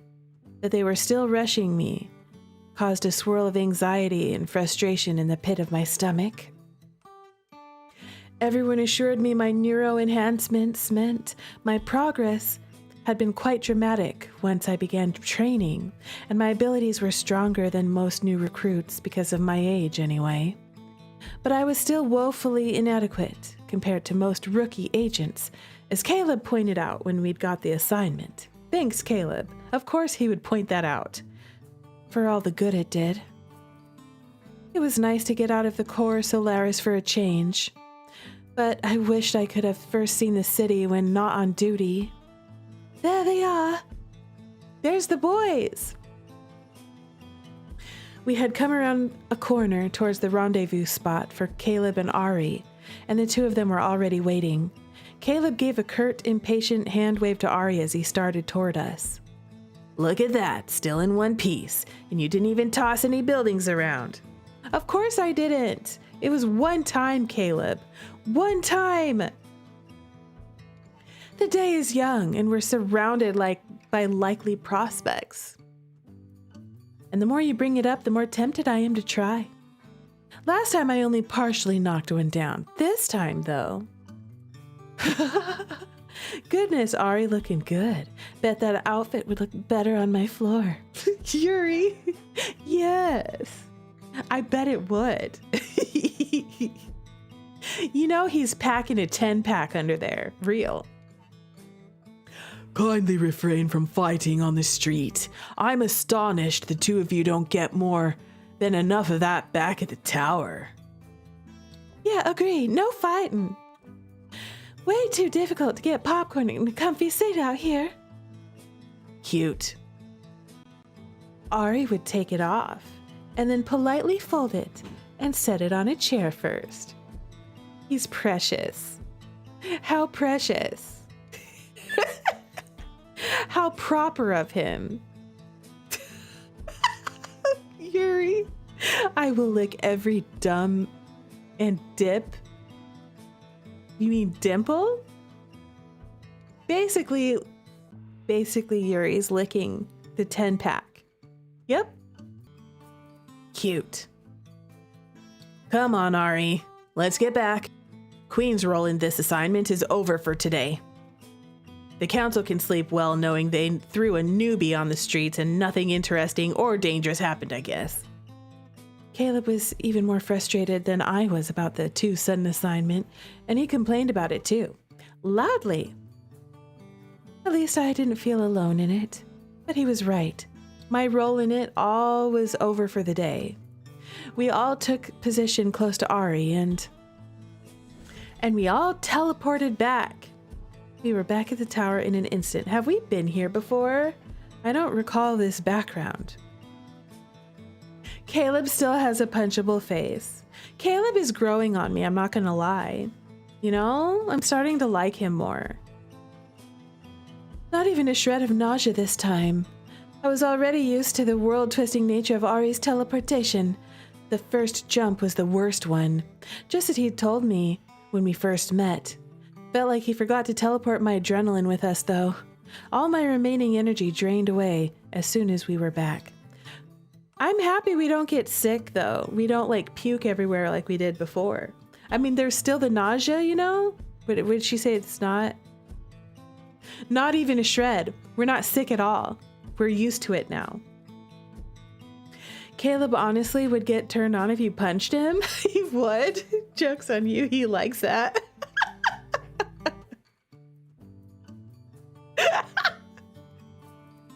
I like him more every day.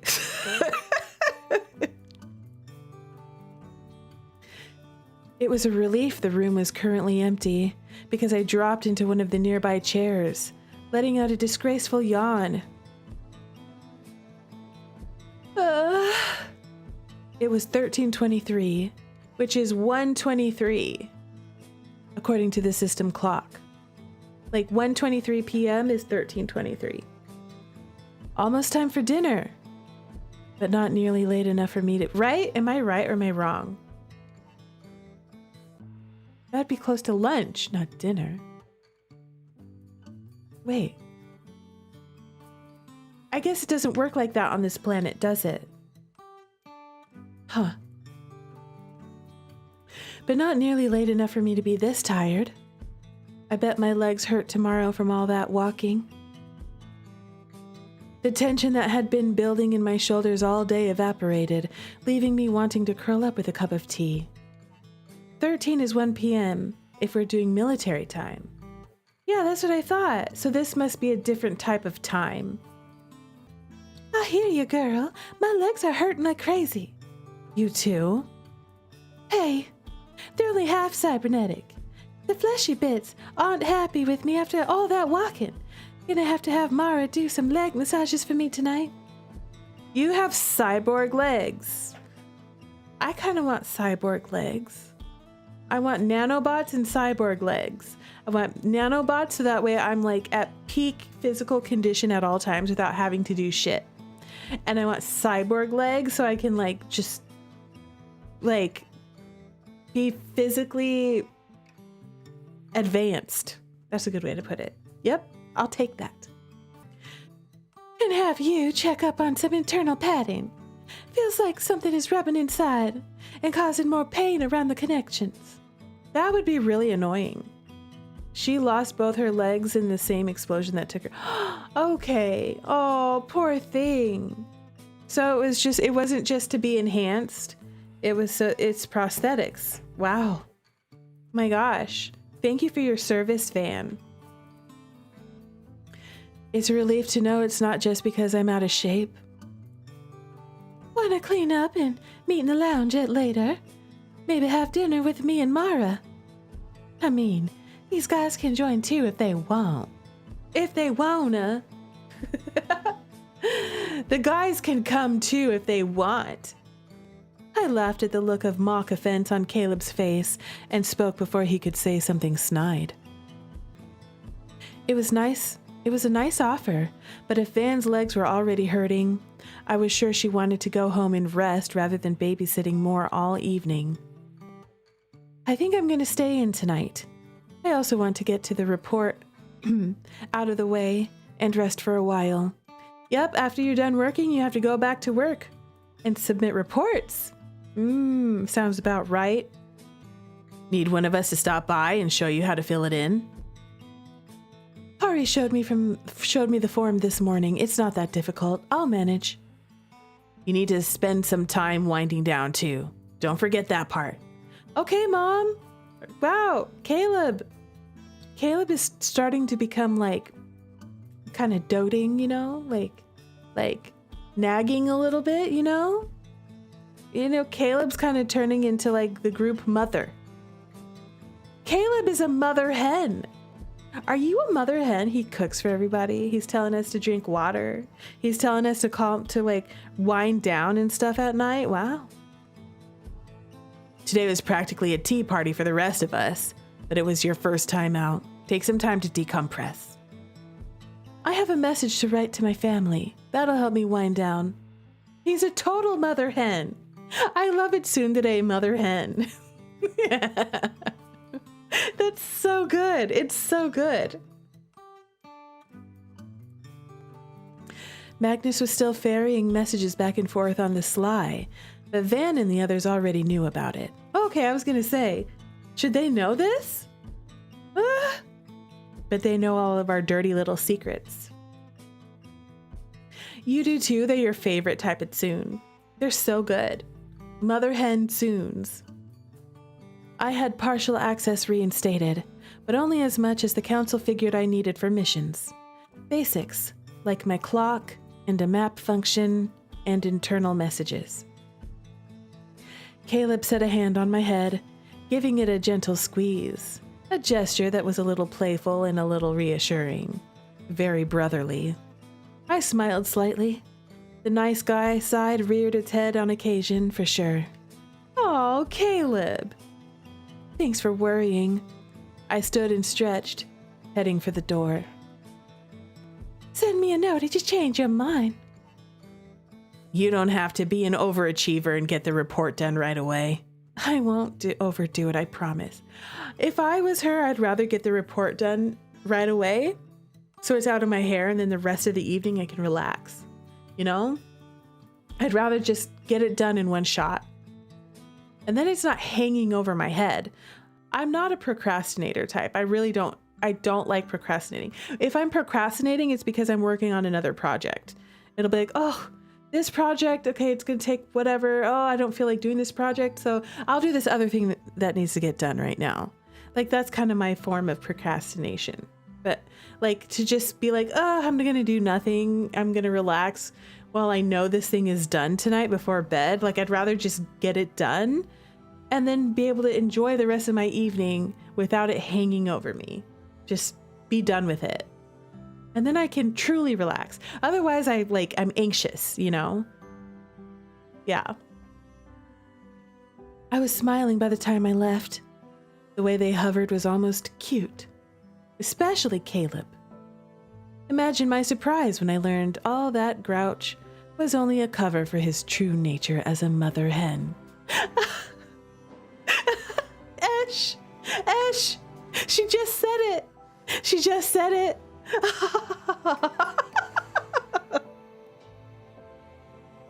He wasn't as bad as I thought at first. He had even apologized for how rude he'd been that first day. Sort of. He sort of apologized. He wasn't letting me live down knocking a building on him, though. But it was becoming more of a joke between us. I have friends like that, too, that just don't let you live things down. It's like, oh my gosh, it's been 4 years and you're still bringing that up. Still. It's like Milky bringing up the fact that I accidentally killed the cleaner. To this day, Milky will bring up the fact that I accidentally killed the cleaner. Hey, listen, okay? It wasn't my fault. It was the cleaner's fault. He was the one that wanted to go for goblin gold, not me. All right? I just enabled him. He's a grown-ass man and he can do what he wants, okay? I'm not his mom. Anyways. I never could have imagined having an inside joke with Caleb, of all people. We bickered a lot, and there wasn't much heat in our arguments anymore. Van and Ari were in on it most of the time, teasing us about the arguing while knowing we weren't even serious. I hadn't expected to establish a true rapport with them all. I thought the overt friendliness was just about following orders to make me like it here.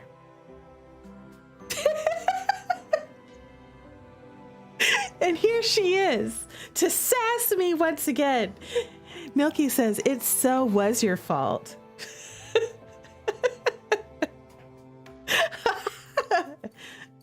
That cleaner was hot and you killed him. It wasn't my fault, Milky, okay? But no. It was genuine, and that meant a lot. I couldn't romance him because I cooked him early on. I didn't know that was gonna happen. Okay? He was the one that wasn't prepared. He didn't have the proper equipment, okay? That was not on me. We're talking about Bad Summer, y'all. Y'all should watch my VOD on YouTube. It's a good one. It's one of my favorites. It's a horror romance game. Horror romance. Say that 5 times fast. Horror romance, horror romance. Horror romance, horror romance, horror romance. 5 times fast. The council's blatant disregard for my safety and readiness, on the other hand, the focus on treating me like a weapon, they were desperate to have operational versus extending any care to me as a person. Milky. Milky says you murdered everyone. No, I didn't. Listen, okay? It was the monsters. It wasn't me. Like every bad choice you could do, you did. I got every game over that I could get in that game. Every single one. Every single game over, I got it. The dev was like, wow, I've never seen anyone get all those game overs right there. I was the first. It's because I make terrible decisions and they let me do it, okay? If they let me make a terrible decision, a questionable decision, I'm gonna do it. Why wouldn't I, okay? It's for science. It was a slaughter.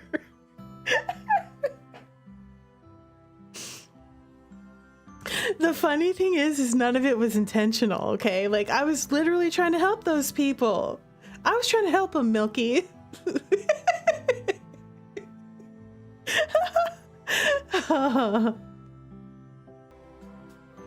Sometimes it felt the others were trying hard to make up for that by being extra caring. They couldn't make up for the council being what it was, but I still appreciated their efforts. I was glad they were the Queen's Guard and not others. Aw, we love our little Queen's Guard. I just hadn't yet found it in me to be glad I was the queen. Oh, girl, I get you.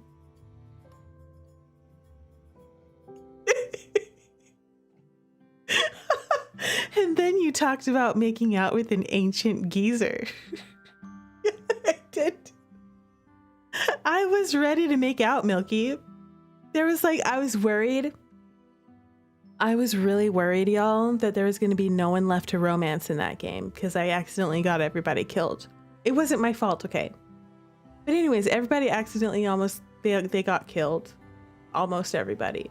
And I was like, well, we're supposed to have romance. Who are we going to romance? And I was like, the only one left is this old man, the creepy old man. And then I was like, you know what? Does he have teeth? Because I'm ready. Pucker up. I will kiss him. But I did recognize that it could be a little awkward without teeth. I'm just saying, you know, I'm not ready to handle that. You know? I'm still not sure if he has teeth or not. That was never identified. Like, that was never confirmed. Yes or no? Does the old man in Bad Summer have teeth?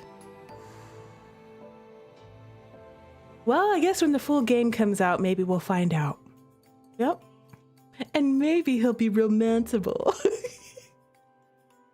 Welcome back from Agile, you stunners. You didn't really miss much. I was just like talking about the old man in Bad Summer and whether or not he has teeth. So that way it won't be weird when I kiss him. Anyway, let's get back to our story. Back in my flat, the first thing I did was zip myself out of that stupid uniform and strip it off.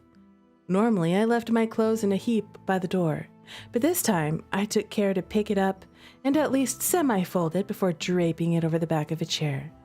Oh, is Ari rubbing off on us now? It felt wrong to leave it lying around, and if someone else saw, I was sure to get a frown of disapproval.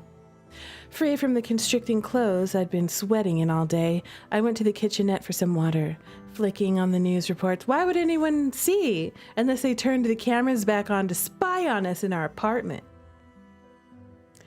It was another lifeline to the outside world that had been restored at last, but the reports were all about to were all about the unrest on Sire. There was some footage of the protests in Brazil as well. It wasn't surprising the topic was dominating the news cycle, but now the news just reminded me of work. I shut it off and went for the shower that I'd been craving instead. Ash always has a shower scene. But I did make a mental note to ask Mom how Oliver was doing. Why can't I read? Hold on. I need water.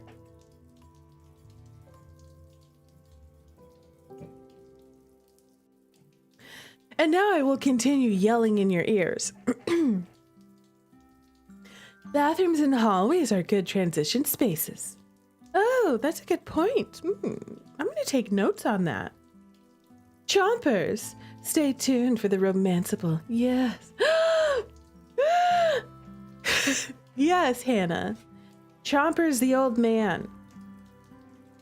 But I did make a mental note to ask Mom how Oliver was doing later on. After writing my mission report, because if I left that hanging over my head, I'd never be able to relax. Shower first, though, then food, then relaxing for a while and finally sleep. Except that I hadn't expected not to be able to sleep. My body was tired, my mind exhausted, but when I laid in bed, the sleepiness evaporated. Every time I almost dozed off, I remembered walking around in the city. I would think about the protests. I'd think about Sire. I have to say that in a way that my particular phone thing that sounds like that won't talk to me, like wake up and be like, yes? Hi there, Sylph. Welcome, Stunner. Guess what, everyone? Sylph is a streamer stunner. I'm gonna do a quick shouty. Shout out for Sylph. I still don't have a cool shout out tool like you do. I need to replace the one that I had. The other one that I had, there's problems with it. I had to stop using it. I'm loving Gilded Shadows. Thank you for asking. I love this game. I'm really having fun. I hope everyone is having fun along with me. Everyone over here on Twitch and on YouTube, I hope y'all are also enjoying this game. I think it's peak. It's peak. Also, I still haven't seen any real red flags coming out of Magnus. Though I did see Ash like doing this and going, ha ha ha, and drinking tea, which is always suspicious. Always suspicious, Ash, whenever you do that. And I've seen a whole bunch of hotties. Everyone is hot in this game. Real hot. His red flags are a little subtle. That's why I said he's a liar, Rue. He's a liar. Anytime Esh sips the tea she makes with our tears is suspicious. Esh, why you be sipping tea made out of our tears? How could you? How could you do this to us, Esh? Also, I'm in love with Magnus so far. I really like him. And I'm actually starting to like Caleb too. You know? Caleb got a lot of points with me so far today. He got lots of points. They're a good source of electrolytes. Oh God. Ash, are you a tsundere? Ash is a tsundere and a fae and a genius. Ash is many things. And I'd be awake again, replaying the mission, thoughts racing. Eventually, I got out of bed because feeling exhausted while being unable to fall asleep made me want to scream into a pillow until my throat was raw. And that couldn't be good for getting actual rest. I quickly discovered sitting on my sofa, staring out at the city lights wasn't helping either. My eyes were heavy, but my mind couldn't shut off. And now, in the dark, looking out at the beautiful city, protests had died down, and there were just endless city lights beneath the dark sky. I couldn't help the melancholy from creeping in and bringing with it thoughts Dr. Sasaki would have deemed pointless. Are we high up so that way we can see kind of a bird's eye view over the city. That's what it seems like to me. It sounds beautiful. I remembered what Van said about becoming obsessed with the future, but more than anything, I was desperate to know what was ahead of me. These days, the constant existential moping gave way to occasional excitement, a familiar sense of adventure that would rear its head.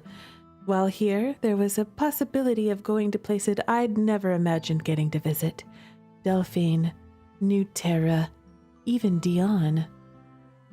But here at 2 o'clock, isolated by the cold beauty of the city lights, I just felt alone.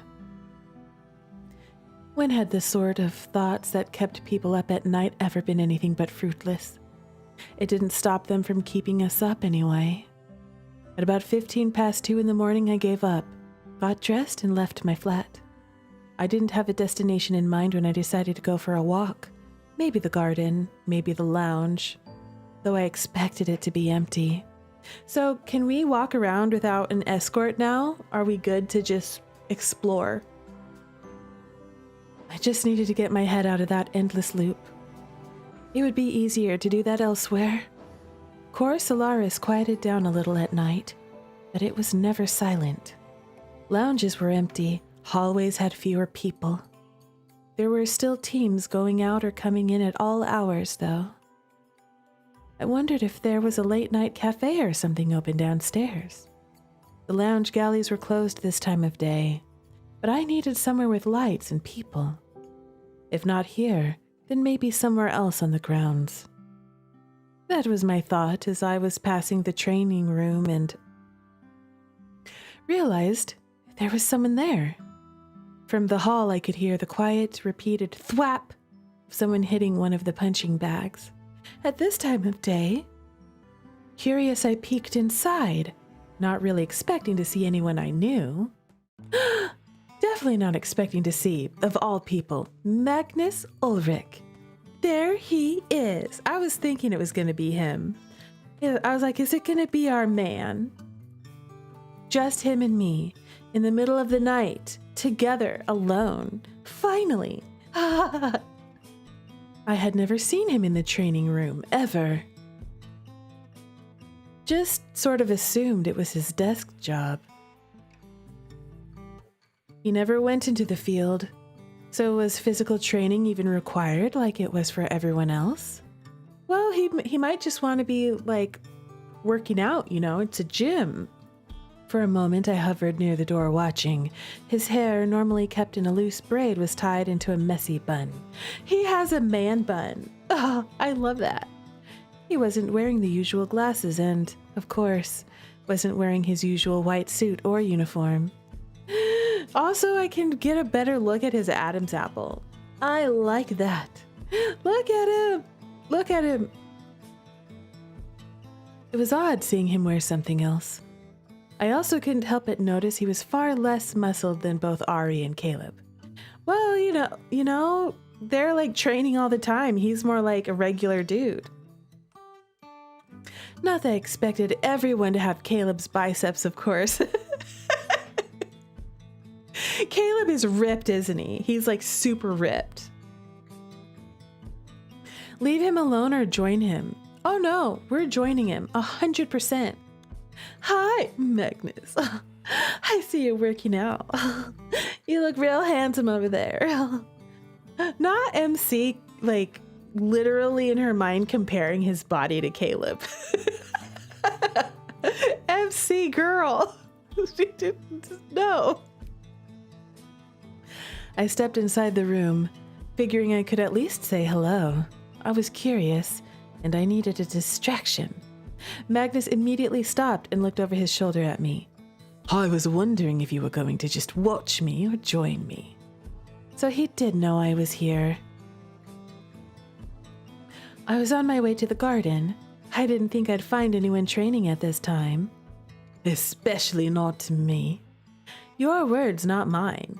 Though I admit I haven't ever seen you training. Though that is exactly what MC was thinking. Can't help it. Kale's a hottie. You gotta at least notice him on all the Endgame routes. She totally thirsts over him on every route, doesn't she? How dare. Girl, it ain't even Kale's route. It's not his route. I do it late at night because I don't have time otherwise. If I show up during the day, others bully me. It'll never cease to amaze me that the others bully the top-ranking agent like it's nothing. It's always been this way. Probably since they were children. And then he grew up, you know? And he was like, you'll see, one day I'll be a boss. You know, to all the kids that were bullying him in high school. They bully you because you are very bullyable, Magnus. Oh, Magnus, precious Magnus. His smile vanished midway through that sentence, replaced by an odd frown. He smiled again at me. Besides, being the raking agent doesn't mean much at this level. Everyone on the first guard is more or less the same. You know our command structure isn't that rigid. That was true. There was a level of seniority, but Endgame didn't have a well-defined internal command structure between individual agents. It was more team leader-oriented. And what about you? I don't see you at this time normally. I was just having trouble sleeping. And your first instinct was to come beat up a punching bag. Yes, actually. That's surprising. Really? As I said, I was going down to the garden, but when I realized someone was here, I was curious. There's an old earth saying that curiosity kills the cat. I'm not a cat, and I don't think you're a murderer. Unless you have a secret past I'm unaware of. Oh, he definitely has a secret past. 100%, and it's probably tragic. And it's probably the reason why he's such a trash bando liar. You know? And it's gonna make me love him even more when I find out what it is. Especially if it's full of angst. Many people here have a secret past. If not an entire past, then secrets of some kind, at the very least. So you're saying I should assume that you're a murderer? Girl. I love how sassy she is. No, I'd prefer you didn't, though sometimes it feels. He trailed off, then shook his head. He opted not to finish that. It's not good if you're already staying awake at night. Newbies should be able to tuck themselves into bed and spend the night having sweet and happy dreams. You say that as if insomnia and nightmares are chronic problems for seasoned agents. What if they are? Then I guess I'll fit in better than I expected. I always tend to have trouble sleeping when I'm stressed. Exam times were a disaster. Anyway, I didn't mean to interrupt your training. I should probably let you get back to it. You're not even going to ask me to join you, and here I thought you might enjoy spending time with me. Turns out all those visits to my office were just to use me as a messenger. Well, being used by you isn't bad either, in a way. He's hitting on me. I rubbed my forehead, both amused and annoyed at his constant attempts to get a reaction from me. Do you want to join me? Do you want me to join you? Yes, I do. Yes, I do. How's that? Then can you ask properly? Oh, will you join me, Magnus? All right, stop making me grovel and let's go. I really want to hear it. Of course you do. This man.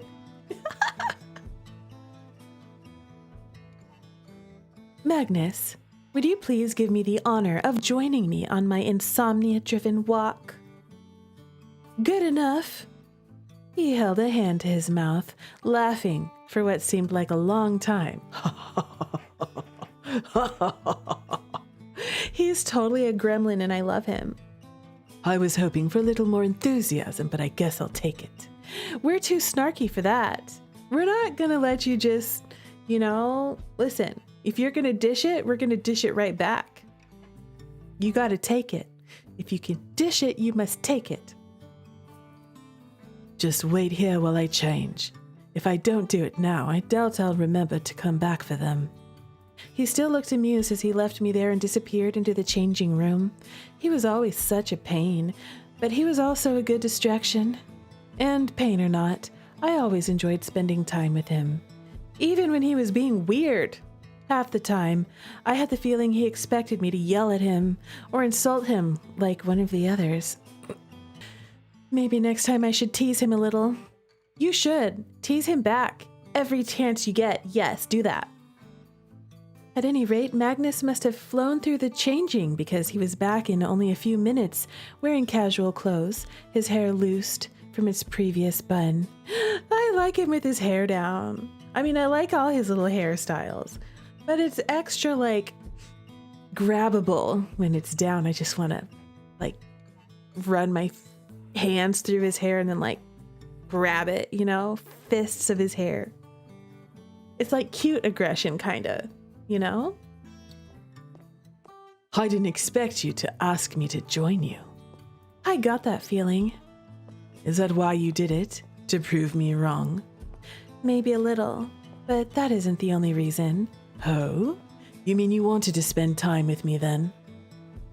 You don't have to seem so surprised by that. There aren't many others who do. Oh, he looks sad. Magnus, I like hanging out with you. They don't want to, or you don't want to. He gave me a long look, then chuckled softly. You're far too perceptive at times. Am I really? Maybe you're just too obvious. Maybe. Which begs the question, why did you say yes if you prefer to be alone? How could I not? Spending time with you is more interesting than spending time alone. I agree. We should spend a lot more time together. Your place or mine? In my usual day-to-day monotony, you always, shall we say, bring a measure of unpredictability. I enjoy it. Oh, did you hear that? He said he enjoys it. Yes, he did. I can't possibly be more unpredictable than some of the other things you see on a day-to-day basis. I mean, wasn't there a relic-based situation not long ago? Aren't relics unpredictable by nature? It's not the same when I'm simply watching it from far away. In those instances, I feel like a little more than an observer. It's nice to be reminded that I'm part of the world as well. I gave him a sidelong look. I suppose it was natural to feel that when he was cooped up here so much of the time. Given my situation, I was starting to understand that feeling. Yeah, we're cooped up a lot. What's that look for, Rue? Nothing.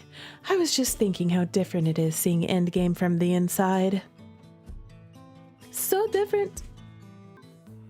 We are quite adept at keeping a pretty mask up for the public, aren't we? I guess most groups like this one are. Is that why you're up so late struggling with insomnia? Contemplating what a disappointment we all are?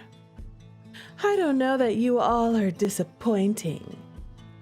And it was also a stressful day. Sometimes it's difficult to shut the mind down. My thoughts are racing and I trailed off, not sure I wanted to air my grievances to Magnus of all people. Though he had, strangely, been very understanding since my arrival here. Nevertheless, it felt odd confiding in him. Can't quite relax then. Oh, I know the perfect thing for this. He took my hand and started striding back the way we came, fast enough I struggled to keep up. Magnus, where are we going?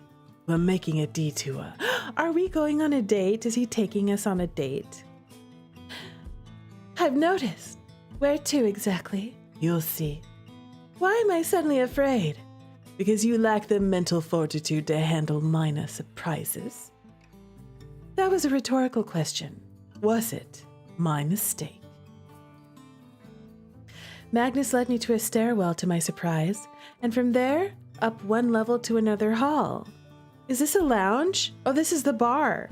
Wow, it looks really cool at night. I wonder how late it is, because everything's closed. Bars are oftentimes open late.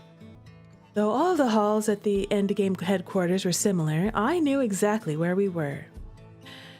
So when we arrived at a darkened, empty lounge, I wasn't shocked. But what were we doing here?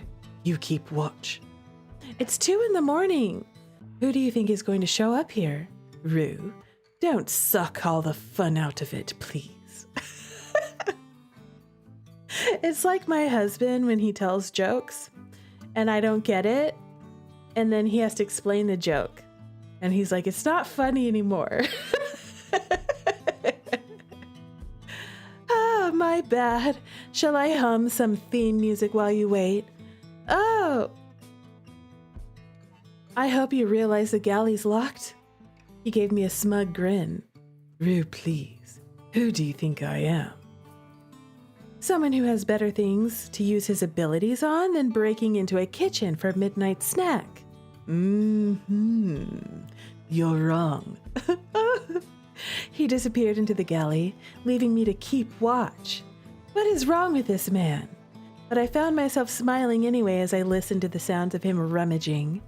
Then a loud bang, clattering as something fell over. This is why you're locked out at night, Magnus. You're breaking stuff. What are you doing? That... Good grief. He returned at that moment carrying a small container of what looked like snacks. I couldn't believe I was raiding the kitchen with Magnus Ulrich. I got an achievement for that. Let's go to my office before someone finds out. Oh, they'll find out when they show up and see a mess in the kitchen because you dropped something.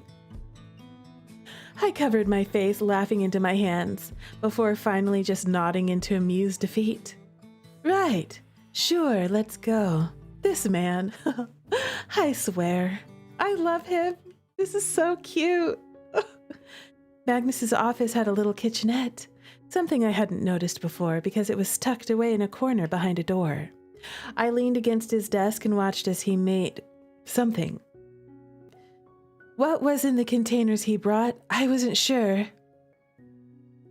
I half expected him to set the kitchen on fire from just that much, but he did not. A few minutes later, he brought 2 steaming cups out and motioned me to the sofa. I followed him over, accepting one from him as I sat. Warm milk? With honey. Ari taught me the recipe. He laughed a little sadly. Well, I taught him first, of course. I didn't understand what that meant. As usual. Ari also is a victim of the chronic insomnia that apparently plagues Endgame. Not as much these days, but when we were in the academy, he struggled more. Back then, he still struggled to control his abilities. With a sphere as large as his, I guess it was hard to keep everyone else out when he was trying to rest. I can't imagine having grown up here, but I guess if you all went to school together, it's why you seem so close. Do we seem that way to you? Of course. Are you saying you're not?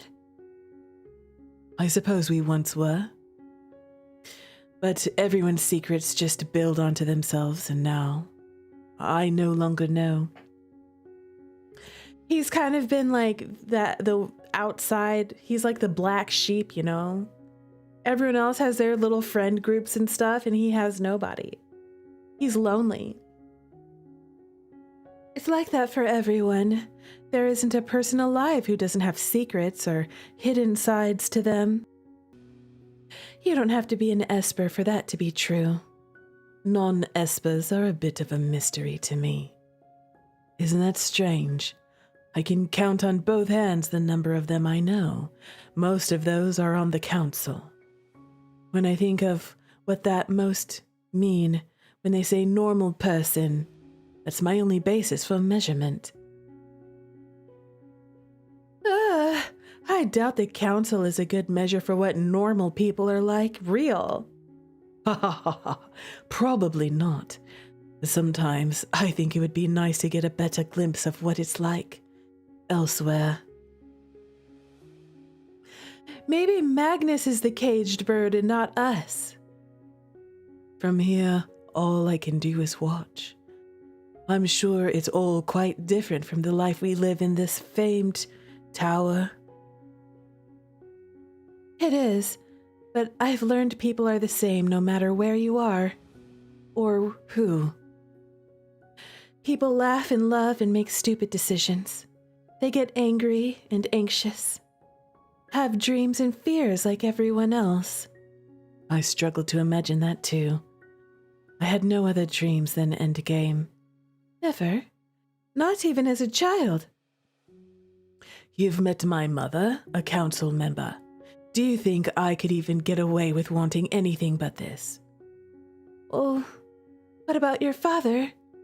He frowned again, then shifted so he could drape an arm over the back of the sofa and stare out into the city. For a long time he sat, twisting a lock of hair between his fingertips before he spoke again. Who knows? Why are you a pariah even here? I don't understand. I wasn't sure if that meant he didn't know his father. I mean, he's not exactly a pariah, but he doesn't like hang out with everybody else. Is it because it's lonely at the top? Is that's why, you know? Like if you're in charge of everybody, you're not like their friend. I wasn't sure if that meant that he didn't know his father. At any rate, I was born here. There was never any other path for me to walk down. Oh, even before your abilities awakened, it wasn't like they knew you'd be a king rank from birth. Hello, Midnight. Welcome, Stunner. Thank you for being here. Ah, woo. I was identified as an Esper at a very young age. All children here are checked in early childhood. Though it's difficult to detect at that age, we've turned it into a precise science. Like everything else, everything was planned out for me from the very start. I was raised to become the head of Endgame my entire life. You might say it's what I was born for. Isn't that stifling? Yes. As we spoke, it was like there was a gradual shift from his normal self to something softer, something more real. Oh, look at us. Oh, this is such a moment they're having together. They're seeing, they're kind of mirroring each other, with the profile and everything. It's like that they can see themselves in each other. They can relate to each other. That's what I think this means. It's visual storytelling.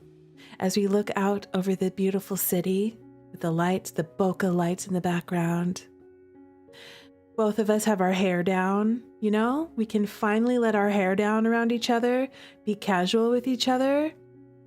We can bare our souls to each other. I think we are seeing the real Magnus right now. This is the real him. The lonely side, the part he hides from everyone through his sense of humor and his snark, through his lies. But this is the real Magnus. This is Magnus exposing his soul to MC right now. That's what's happening. And I love it, and it's beautiful. Like a wall had dropped, the one I'd always been aware of before.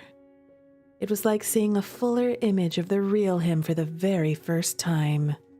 I'd always thought that, in a way, he was a very sad man. But the feeling was stronger now than ever.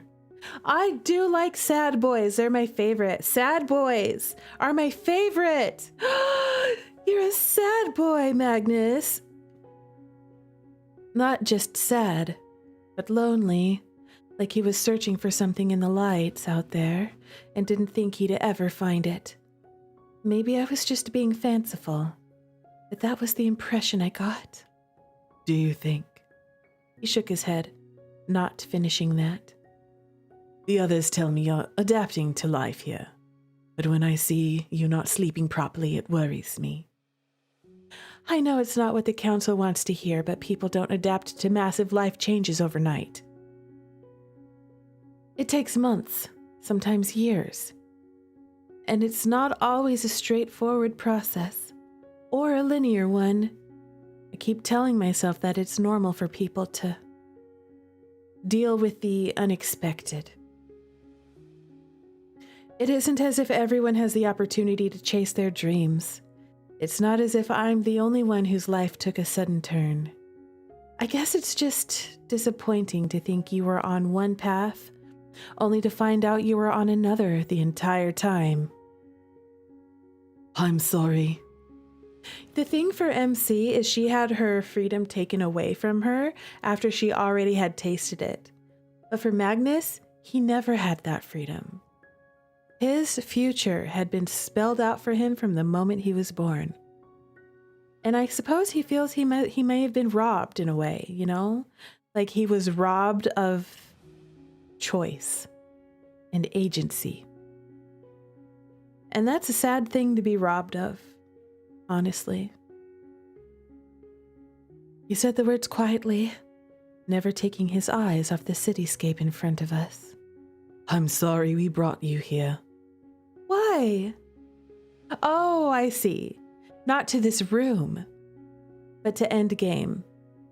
Because he's sorry that through all of this, MC has been stripped of freedom, and he's sorry about that. Magnus. You don't have to apologize for that. I don't know why you blame yourself for these things, especially when there's no one to blame, not even the council, really. No one planned for me to be a queen rank Esper. And the policies about Espers and their role in society, whether we like them or not, were in place long before we were born.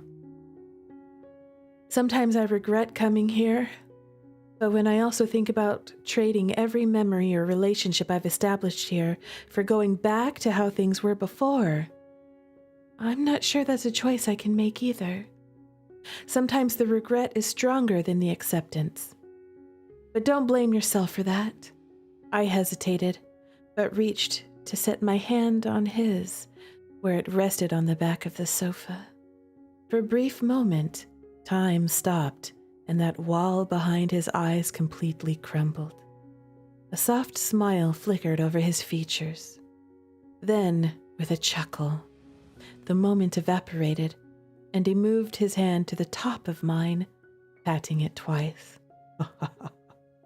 What a wise little queen we found ourselves. I brought the cup of warm milk to my lips, taking a sip. It was good, but I don't think it was the honey milk that helped me relax. It was Magnus. We talked for a long time after that, Magnus's voice taking on a quiet tone. Listening to him make me sleepy. Not because he was boring, but because he was, to my surprise, comfortable. He fell silent after a while and my eyes drifted shut. I fell asleep, with my cheek pressed to the back of his sofa, the lights of Brasil shining below us. I didn't know how I got back to my flat that night, and I was too afraid to ask because I figured he'd just tease me about it. None of the others brought it up either, so I could only assume he hadn't told them about it. It was our little secret that he bridal carried me all the way back to my flat. It was very unlike him, but I was grateful for at least that small attempt to preserve my dignity.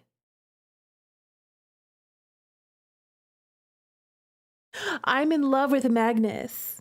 I'm in love with Magnus Ulrich. Oh my God.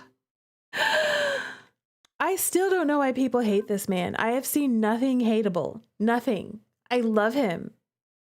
He's so charming.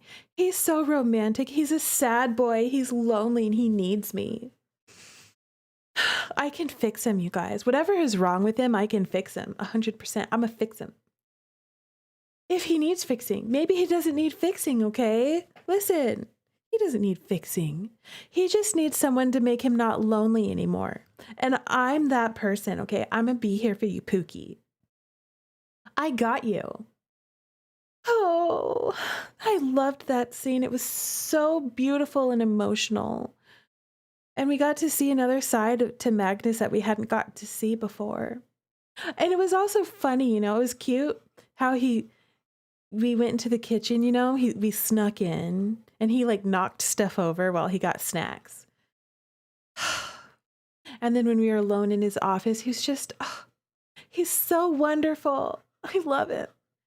I joke about him a lot, but honestly, I really like him as a character, says Esh. I love him, Esh. I love him as a character. You know, it's kind of fun to joke about him too. You know, you gotta give your man a little crap sometimes, you know? You gotta give him a hard time. It makes it more fun. He's a great character. I have a feeling we're probably about like halfway through his route now that we've had a scene like that, you know? And then we got to see the budding romance, you know? We placed our hand over his.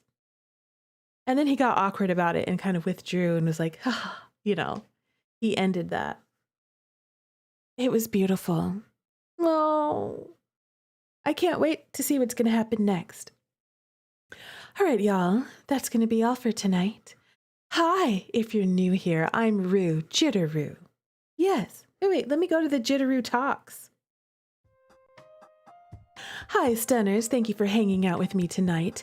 This was Gilded Shadows by Steamberry Studios. It is available on Steam if you'd like to get this game for yourself. It is an indie otome visual novel game, and I am loving it, absolutely adoring this game. So, if you are new here, hi, I'm Rue Jitterrue, your diva for dating sims, otome games, and other romance games, and I'm desperately obsessed with them. If you like playing these kinds of games, hanging out with us, ranking and roasting husbandos and all that sort of thing, then consider giving this stream a like. Consider giving me a subscribe. Consider following me on Twitch and YouTube, wherever you're watching this from, because guess what, Stunners? We are going to do a whole lot more of this. And if you're on the Twitch side of things, we're going to spread the love and find somebody to raid. And if you're on YouTube, take good care of yourselves, drink water, have a good night's sleep, and I'll see you next time on Friday, where we will continue with Magnus's route in Gilded Shadows. See you then. Bye!